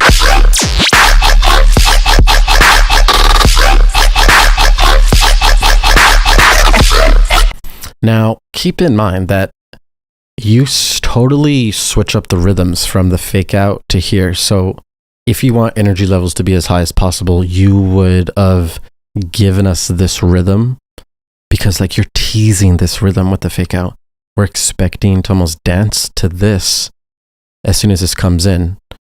Now, it doesn't have to be the same exact sounds, but the rhythm, like the quarter note, this changes from quarter note to something a lot faster. So because of that, the transition is pretty abrupt rhythmically. These are things that you can improve upon to just increase energy levels, get people dancing even more. You know, the average listener wouldn't be able to, like, they won't know at all, you know? People will hear this and this is perfect to them. But if you want to level up your game and really get people to like freak out, then that's the shit that you want to be focusing on. And then some of these sections sound over compressed. So like if you listen to the basses, we use a lot of OTT and compressors and stuff, but if we use them too much, then the signal just becomes like one flat line at the top, and we lose dynamics in the actual sound, the bass. We still have dynamics in the track, which you're really good at, going from loud to quiet in the whole mix with all your sounds, but with specific sounds like your basses, for example, you got to be very careful not to over compress them. In audio school, they would talk about this all the time, and I never understood it because it's very hard for your ears to pick up on it. But over time, you'll start to see once something sounds like thin or it's starting to like lose its body, then you can tell that it's starting to get over compressed because we're just pushing it to its maximum, and we're killing the dynamics when we do that. So it's important that you, one, have dynamics in your track, but also have dynamics in the actual sounds that are being created too. Be very careful. When using compressors, they would always tell us at school, at audio engineering school, they would say, don't use them at full, use them low, and then just use multiple of them at a lower amount, and you'll get the best results that way. And that goes for OTTs too, and your glue compressors, like every type of compressor. So keep those things in mind. We use compression to get things loud, and it's super critical in dubstep, but if we over compress, you will get undesired results. And then lastly, the amount of mud that's starting to come through the mix in some of these sections is pretty concerning.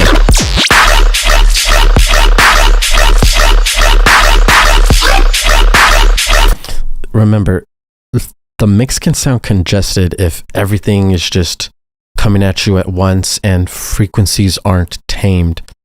The low frequencies, remember, the sub, bass, and the kick are low frequencies.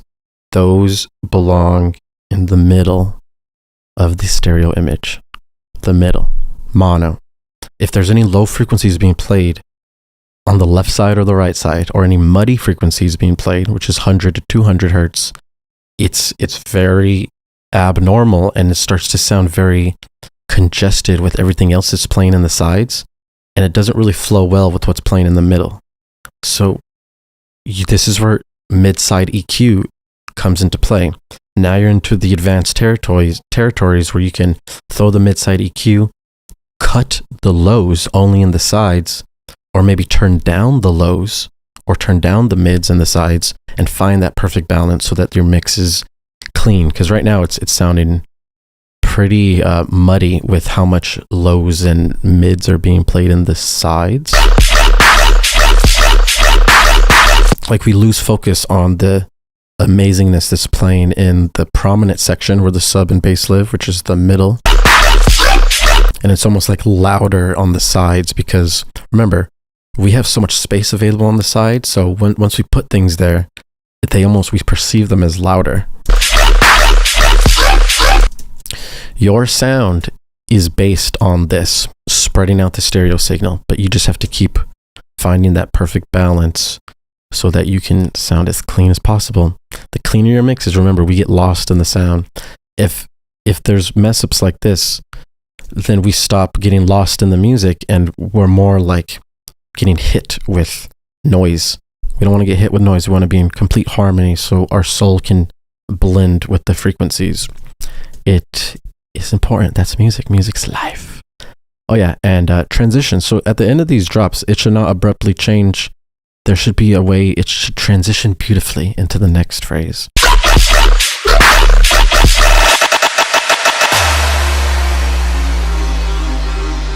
So you just have some other synths just start playing. It's really fast movement after this glitched washout. So the sweep and the washout is not enough to transition this. The melody that comes in makes it harder to transition, but maybe if you simplify the melody or, worked on that melody to transition from these sections, it would benefit you a lot. Cool. BPM switch is nice flow over here. I really like this. Ooh, ooh, ooh. So it goes ooh, da, da, da, da, ooh.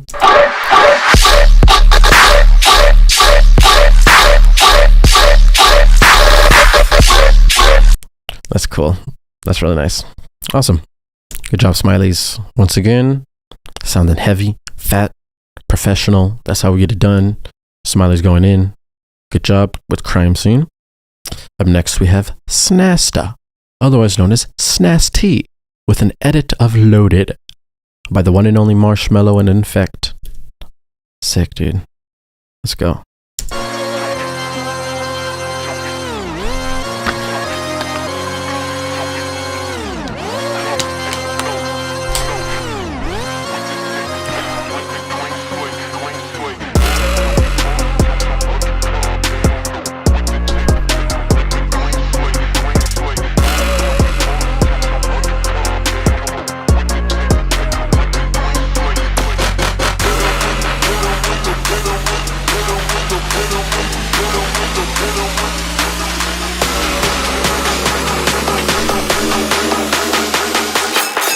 It's like this kind of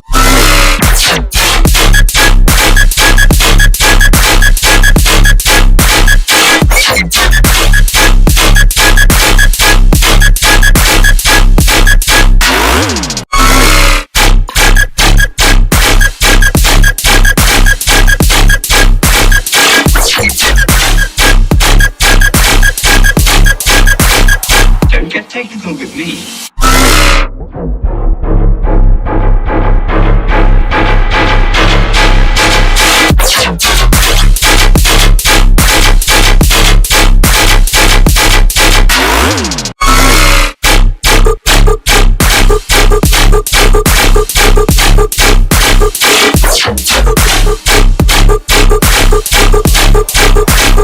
I've just about had enough of you. Go that way. You'll be malfunctioning within a day, Eunice, at its scrap pile. Malfunctioning. You scrap pile. Is that from the original?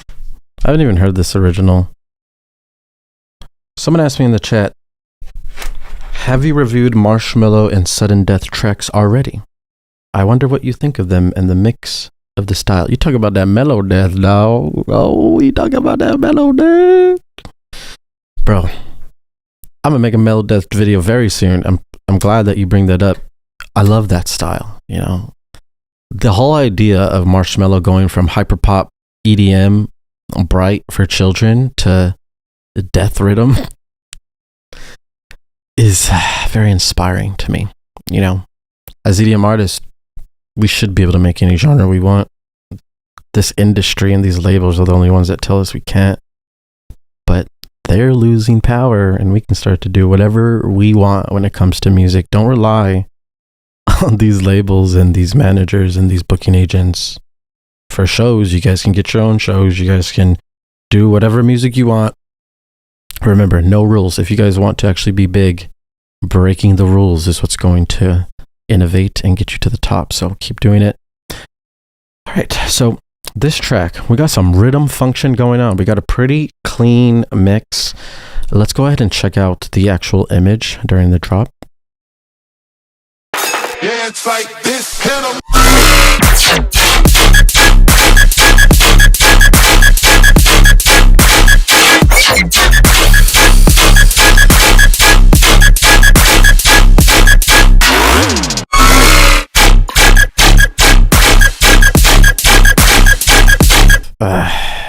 Gosh, super clean, super loud.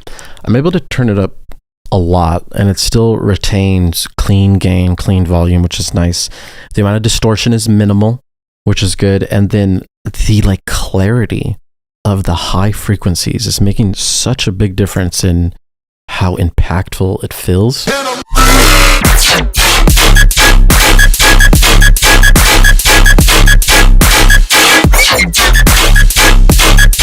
Good flow too. Good dynamic shifts here. You guys can visually see the silence while it's still being very loud. It's a clean mix. It's being pushed well.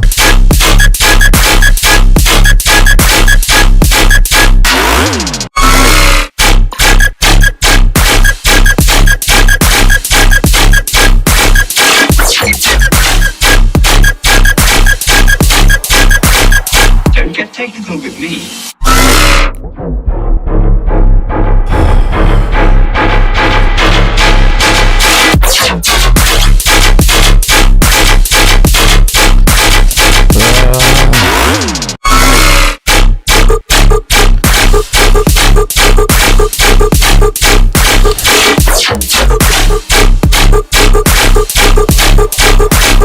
I've just about had enough of you.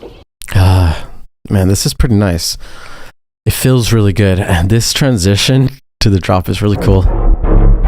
Whenever we like remove all the frequencies and slowly bring them in like this, it's super impactful. This is done in house music all the time. And when you do it in dubstep like this, it's really good. The call is all, this is really cool. Call, unfiltered. Then we start filtering the response. Keep in mind, sub is still playing. So if you're in the club, like this would just feel just crazy.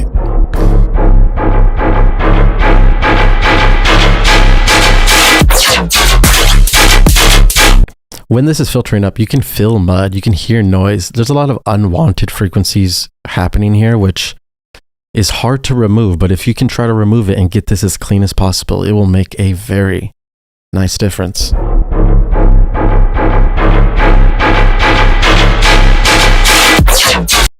But that's really preference. I mean, some might like the way it sounds distorted, but I mean, unwanted frequencies are never good. You never want like muddy frequencies or harsh frequencies to be played. So if you could try to see why it's doing that, you know, resonance being turned up on the filters, for example, cause issues like that. So check into things like that. Otherwise, you stick to that really good rhythm, otherwise known as rhythm, that quarter note flow, that bump, bump, bump. It's very heavy, lots of movement, very dominant in this flow here. And we're changing and moving over time with a lot of different effects and filters. It's cool. I like it. I like this. This sounds really quiet. So just double check, make sure this is the original volume of the original track. Make sure nothing in your DAW is turning these down or cutting frequencies of the original track. If anything, you should be adding to the original track. Otherwise, yeah, that's good. Good job, Snasta, as usual. Got that hot heat, got that hot fire. Coming out that zone, coming out that danger zone. Up next is the one and only, I shall say. His name is Lodian. Lodian is a chord master. Let's see what he has in store for us today. Oh, wait. What is this? I have skipped the O spaced out. This is a broken link. I saw the cover. I was down here, but we have to actually do his first. We shall save the chord master for next. Up next, we have Spaced Out. Spaced Out with Chains D minor 140 final version 1. Let's go.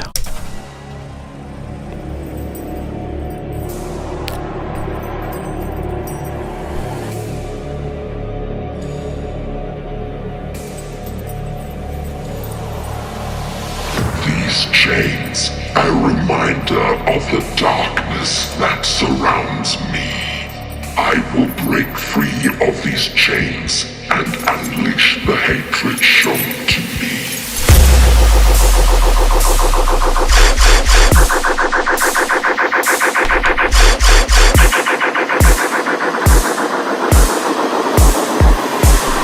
Freedom is not given, it's taken.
Well, that's gun heavy.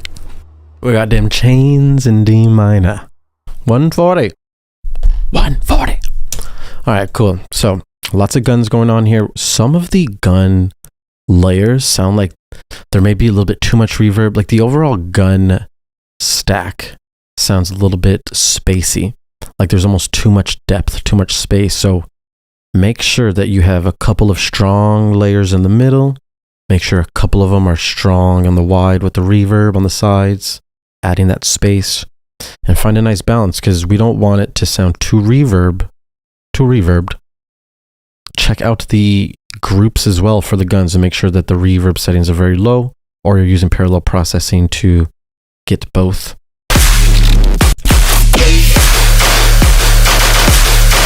Like sections with like these guns sound very thin.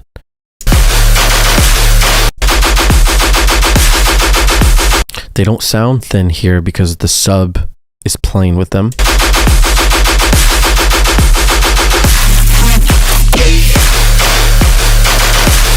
But now the sub's being sustained, the guns are playing, and they're not in harmony with the sub anymore.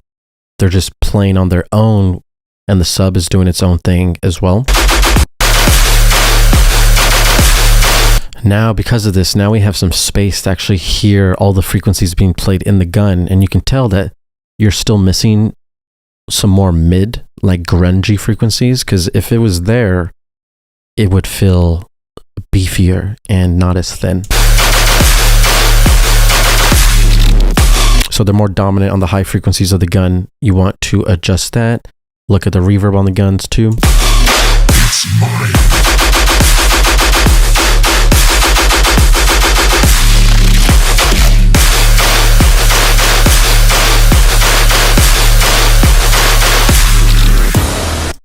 Cool. And I think we'd benefit a lot from steering away from the guns in one of these phrases. Either the first half of the drop or the second half of the drop needs to be a section where the guns are doing less work and other basses are starting to come in, because the amount of guns being played in this 16 bars becomes almost too much, and the guns start to lose its value and its power.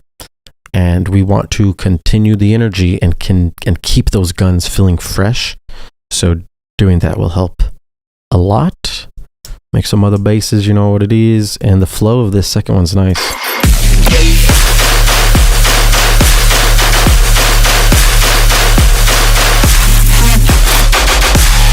The sussy is sounding really noisy though. It's sounding like it's competing a lot with the guns rather than like helping or supporting the guns.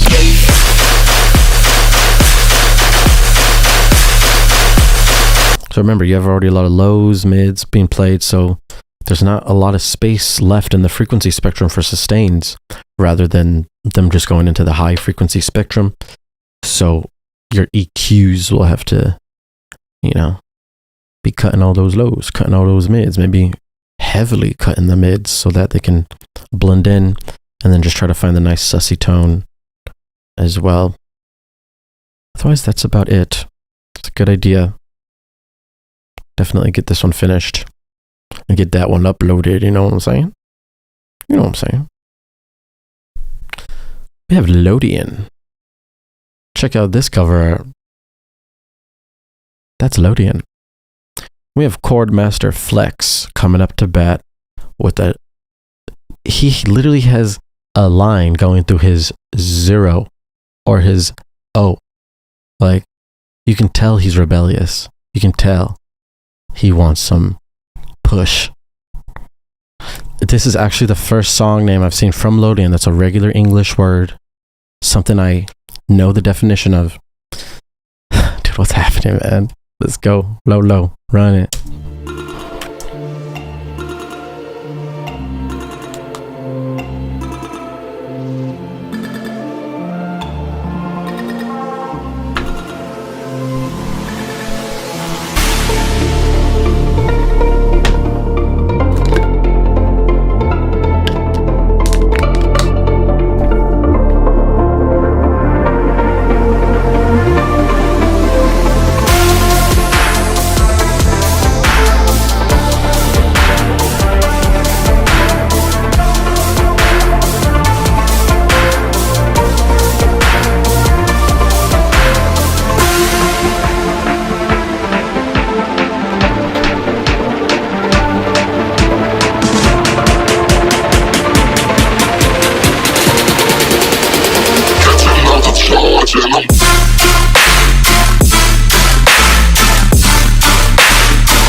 Oh, that was nice.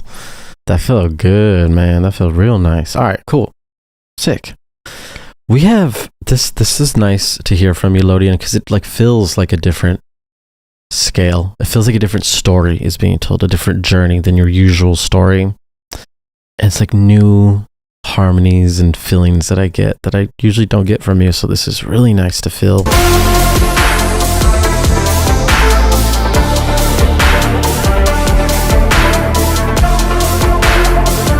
Very nice story.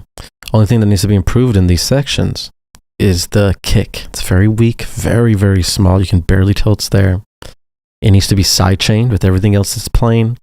And the kick needs to just be either a different sample, or you can start adding drum bus, multi-band dynamics to your kick, start pumping it up, making it cut through the mix. It needs to cut through all the sounds that are playing here.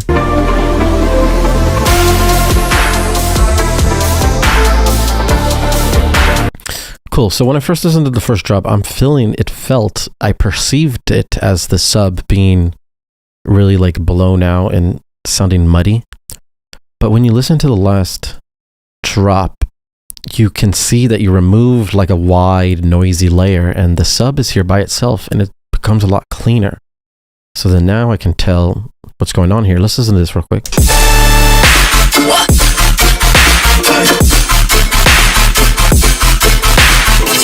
And compare it to this.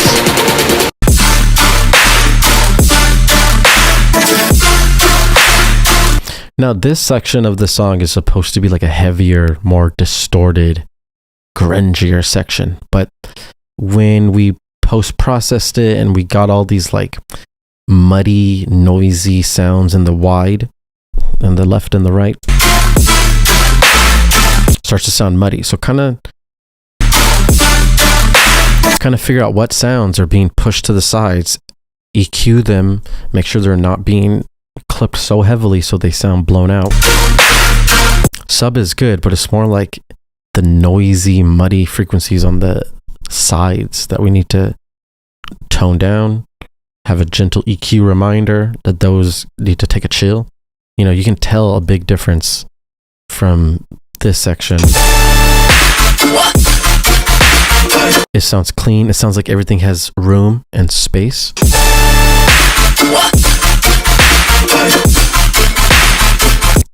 Now, I want you to also compare like the difference between these two sounds. So look here.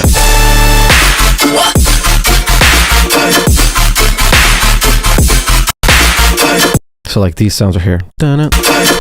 Listen to the clarity, how loud they are, the amount of frequencies being played compared to its friend, its homie that it's going back and forth with. It's like this is louder, there's more clarity, more highs, and this almost sounds muffled or lower in volume as well in comparison. So when they go back and forth, it almost feels a little bit abnormal because of how clean and loud and perfect these sound, but then how almost muffled and less layered these sound. Now you don't need to layer them, but you could add multi-band dynamics, clean compression to pull out the frequency so that it can start to get close to the feeling of these frequencies.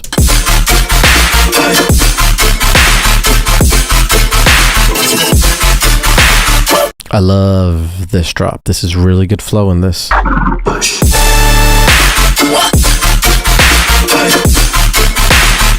A lot of your music should be leaning in this direction. Good, proper, simple call and response with melodic and bass.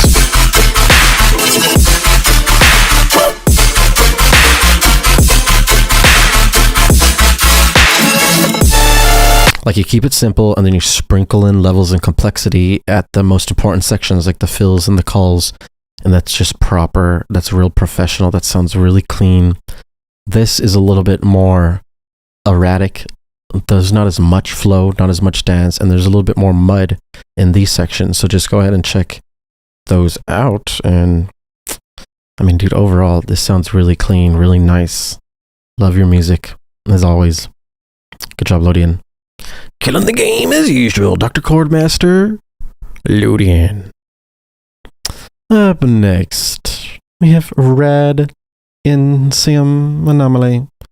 Wait, Rad Insium? That's his name as well. Okay. I don't know how to say that. Let me know in the chat. Dictionary me. Syllable me. Go.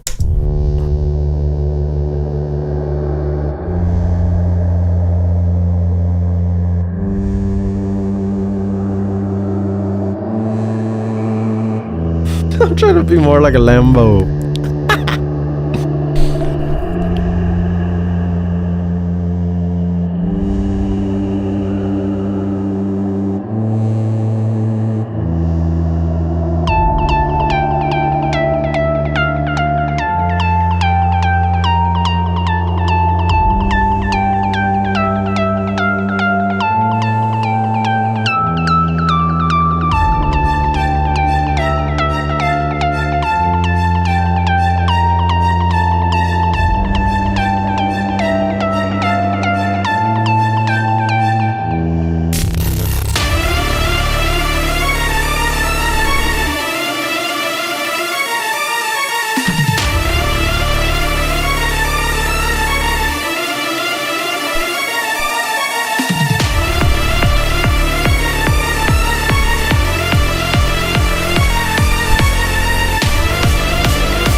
Okay. That's Radincium with Radincium Anomaly. Cool. So I gotta say, there's one part of this song that's, I think, really cool, and it's like your neuro bass growl call. This sound. Like when this sound first hits you, it's just very impactful, honestly. Lots of bass, lots of gritty mids. We're on like a fine, perfect balance of almost being too much distortion, almost too much gritty. But it works. The melody's playing in the background. That's a good, nice touch. Those work. The overall like layering and the intensity of the faster gun style sounds, that they sound almost muffled. They don't sound compressed enough. You want to add a little bit of compression to pull up those highs and those mids so that it sounds as full and as clear as this sound. So once again, we're going from a loud, clean, clear sound to something more like muffled, less energy. You want to add layers to get this feeling more full. Remember, and when you're layering lows, mids, highs, and you're also layering stereo image, which is mono, and sides. So those are all like 5 different layers you can have there. That's sick.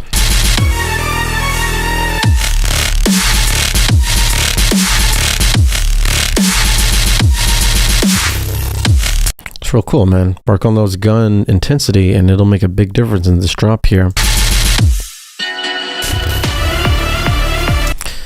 Everything's sounding real sick, and then we get to this techno section, which is real unique. The only reason why it's unique is because how we get led into it, right? We hear techno being used all the time, but the way he leads into this,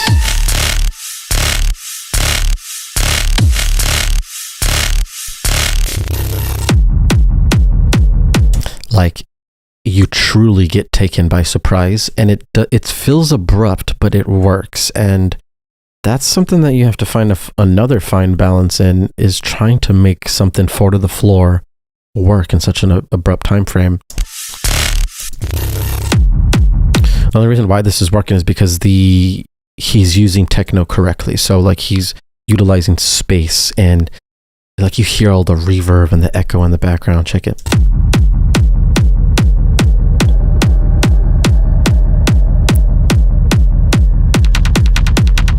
So all that space and all that like moving ambience is playing a huge role in how this feels and how it transitioned from the previous phrase. So that's really nice. Everything sounds good all the way up to here until you tease in this like melody harmony.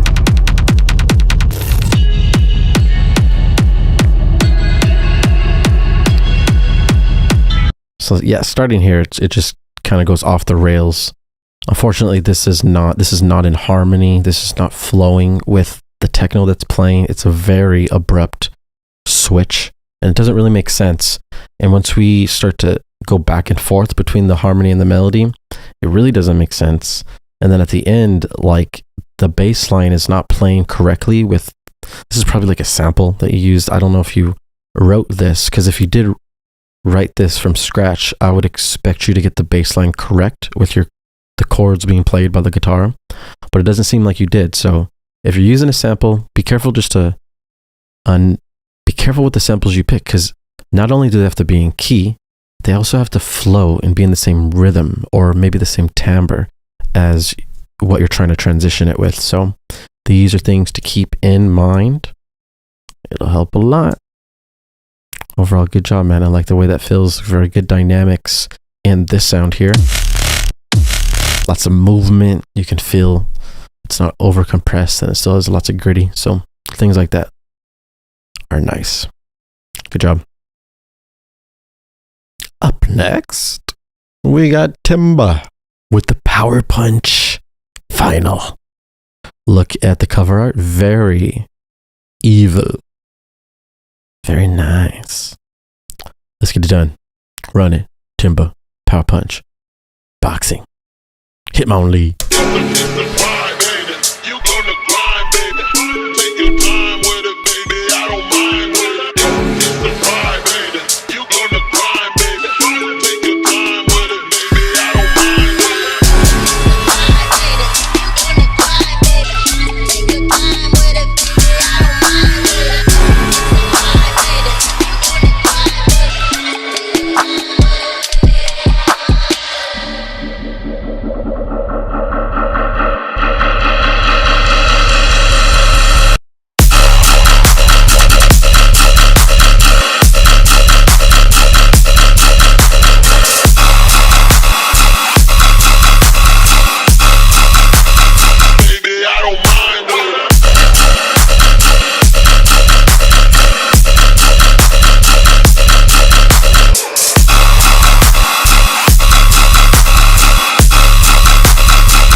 Cool. That's Timber coming in with the power punch, man. That's a final, man. All right. So I wouldn't call this a final because it does need a lot of different things that need to be worked on. So main things are like, all right, so this is really sick.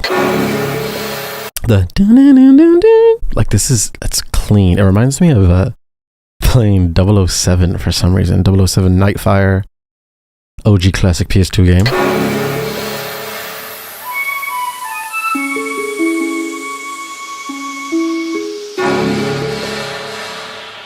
Reminds me of the level where you're like in the Japanese section with the ninjas.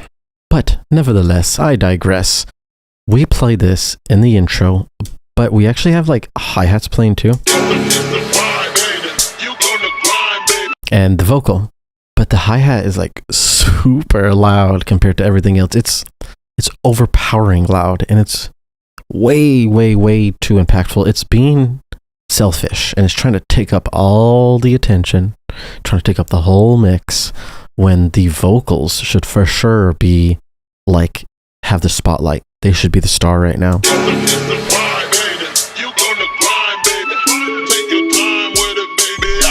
So you gotta really fix the loudness of these hi-hats because it's messing up your intro, and it's also messing up this whole breakdown. Cool. Turn the hats down a little, turn your vocals up a little, you know, remix that, start to balance out the most important sounds.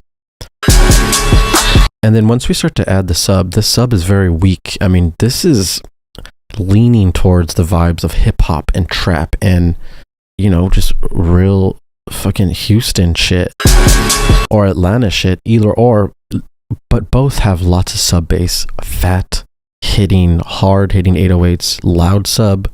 But when we have the drums playing here, the sub is very low volume, and it just needs to be more impactful here. Very small, weak sub. So get that thing pumping, get that thing maximized. Dynamics are important. If you just let the sub play sustain this whole time, that's not good. You want the sub to be playing in rhythm and moving with those drums. You want there to be silence in different sections of the 808 so that there could be bounce and groove with the drum loop.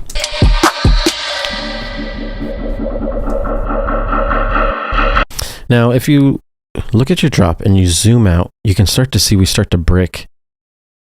Now, whenever you see your signal visually look like this, where it's just a brick of sound and you don't see any visual silence except for like here, that means that there's not a lot of dynamics. And you really want to make sure that you focus on dynamics. Focus on making sure that there's silent sections, and you just have to pay attention to the difference between how loud something is and how quiet something is. That difference is called dynamics. And you have to preserve your dynamics in your mix so that things can sound clean. Right now, everything's just pushed really high to the top. We're losing dynamics, which is losing intensity. And then on top of that, the clap, which is what we're dancing to. That's the basis of our rhythm here. That's very small and weak. So the danceability to the track could be increased. Energy can also be increased if the clap was like thicker, layered more, a little bit louder.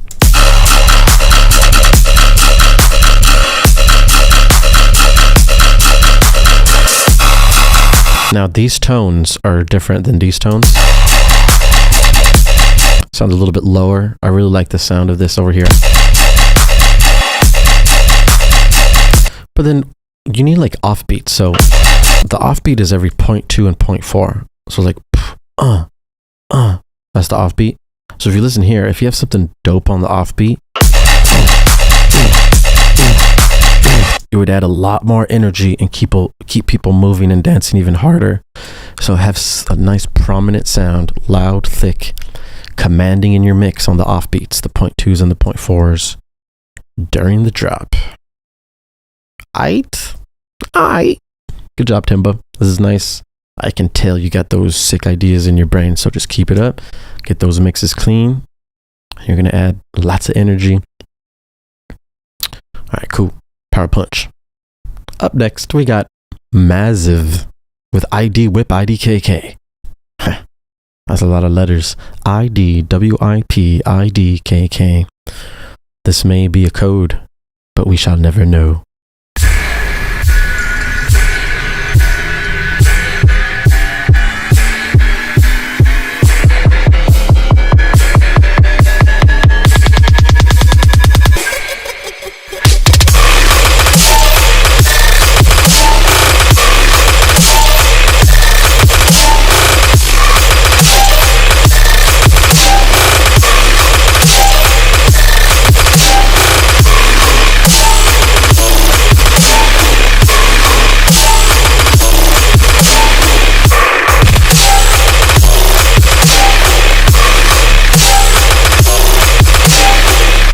All right. Remember what I just mentioned earlier? Brick. This looks like the biggest brick we've seen so far. We're going to look at the LUFS.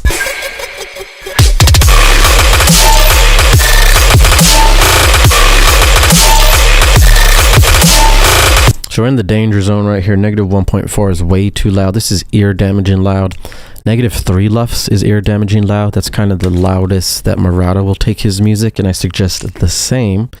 Going past negative 3 is borderline irresponsible. So just make sure you turn your things down. Look at your LUFS meters. Do not get louder than negative 3 in your drop here.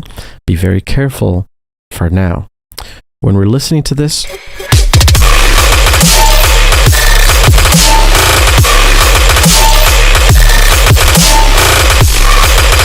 it really just sounds like noises are being played. Almost like you're at a construction zone. People just doing construction with all these loud sounds. We're making music here, so it's really important that there's flow and rhythm, bounce and groove. Whenever we're listening to these phrases, we want to be moving back and forth between different sounds, going up and down between loudnesses, and doing all kinds of different tricks to make people move. But right now, there's not a lot of flow or call and response, so work on getting good call and response within a 4-bar phrase so you can get good flow, lots of movement, and then you can just repeat what you learned in that 4 bars and continue each 4 bars phrase like that all the way to the end. It's going to help a lot. Sound design sounds good. You just need to make sure you got some flow, groove.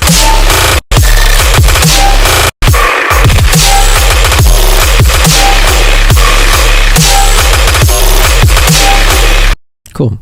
And also too, a lot of sounds are just being played at different times. Like sounds like boom, boom. You can keep that running for a while, you know, maybe within your 4-bar phrase, this is like the main highlight bass.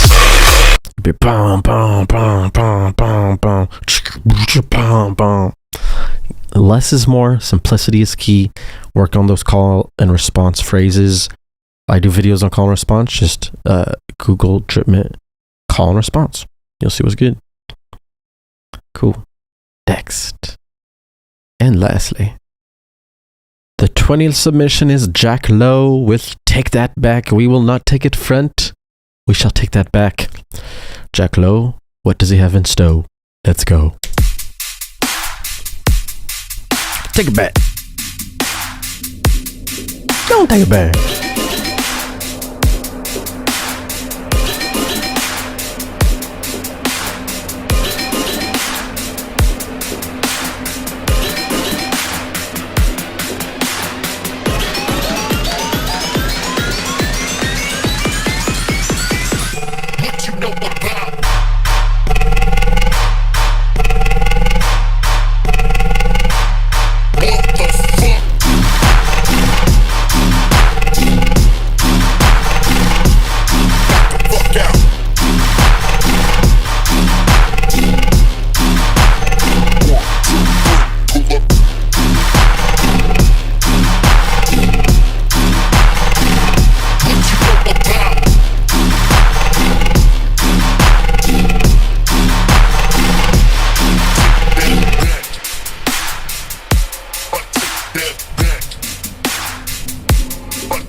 Take that back.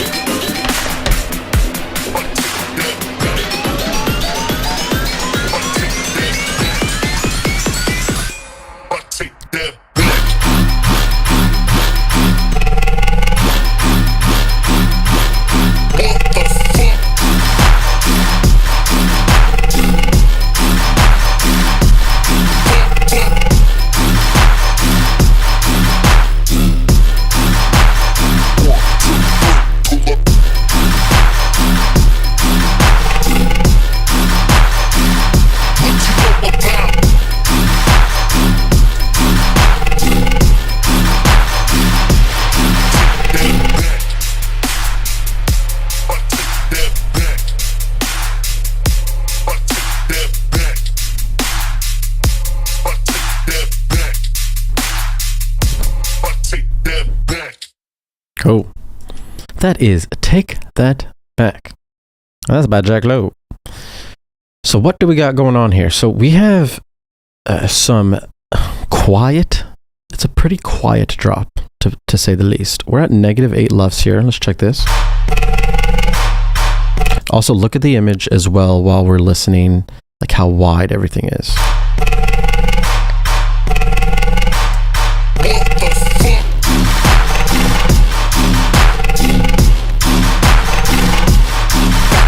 Now you see all this space right here on the left and right is empty and available for use. This is a lot of space that's not being used in the mix, and because of that, it sounds empty and almost thin.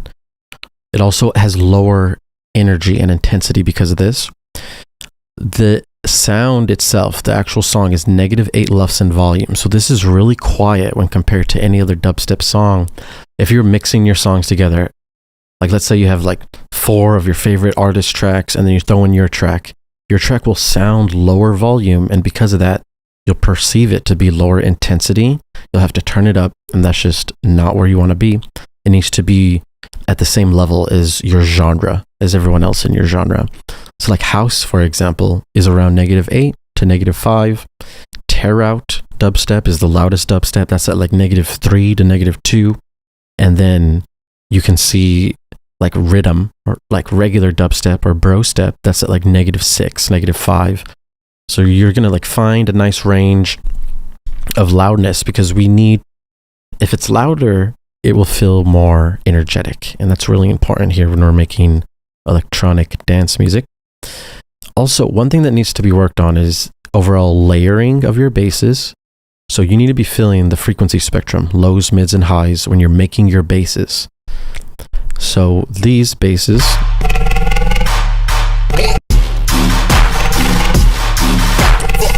the main basses sound very low volume. The loudest thing is like that womp. If you pay attention, the womp, womp. This one right here. So this is the loudest thing in the mix, and everything else is really quiet and low volume, low intensity in comparison.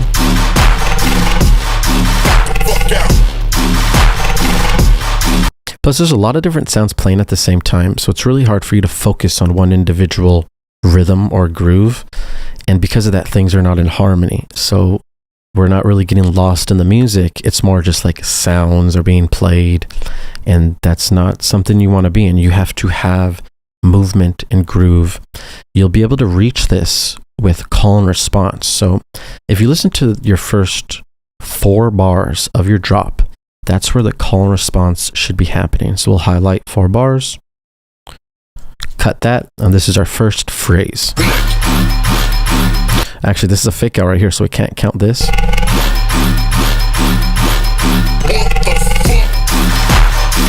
So this is the first 4 bars starting here.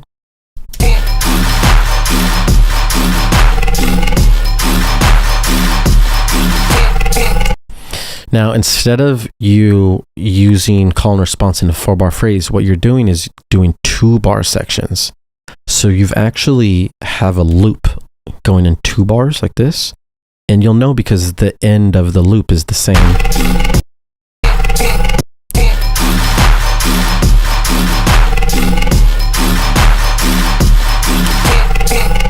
So we're actually not achieving flow here. We're actually getting repetition. It's starting to sound very repetitive because it's like the same loop running back.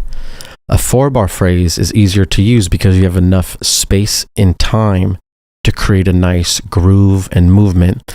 Also, this is your main motif. It's like the main idea of the song, and you would repeat every 4-bar section rather than rather than the 2-bar section that you repeated. That's going to make a huge difference. And then what you would do to fix it is you would just remove that little fill here and just kind of keep the response running and really focus on the first call. So the call is the beginning, and the response bass, like the main bass, should start at the first snare, which is here. But you start everything before the snare, which is a problem. You actually start it like right on the downbeat here. So it should be something unique right before the first snare, boom, whoom, and then everything starts to hit as soon as that first snare comes, because that's where we start dancing. That's the first headbang. and the maximum energy has to be achieved right there. Cool. So layering, flow, call and response, these are things that are really going to help. Once we get to the end of the drop, it starts to sound very repetitive. If something's repetitive, it's predictable. And if we can predict what's going to happen next in our mind, then that means there's not a lot of energy. When things surprise us and new things happen and we go on this journey of a musical frequency fun time, then that's basically the goal, right? Progress the energy over time, make sure it's not repetitive or predictable. And if you do the call and response here, it's going to make that a lot easier. That's about it. Good job, though. Keep it up. Oh, yeah. At the beginning, too empty. Never just have a drum loop play like this. You need sounds, like either basses, melodics. It should be full. You should have lows, mids, and highs being played. So like this whole 4-bar phrase is just way too long for it just to be a drum loop. Cool. So, yep, work on that. We don't want people to be skipping through the beginning of your track. People's attention spans are low to the flow. All right, guys. Thank you for submitting. You guys are great. You guys are awesome. Don't forget to like, comment, and subscribe. Book a lesson with me if you want actual one-on-one coaching. I do it all the time. You can go to dripment.com to book your time slot. Otherwise, have a good day. Happy Monday. Keep it real. I'll see you guys later. Peace out. A-Town.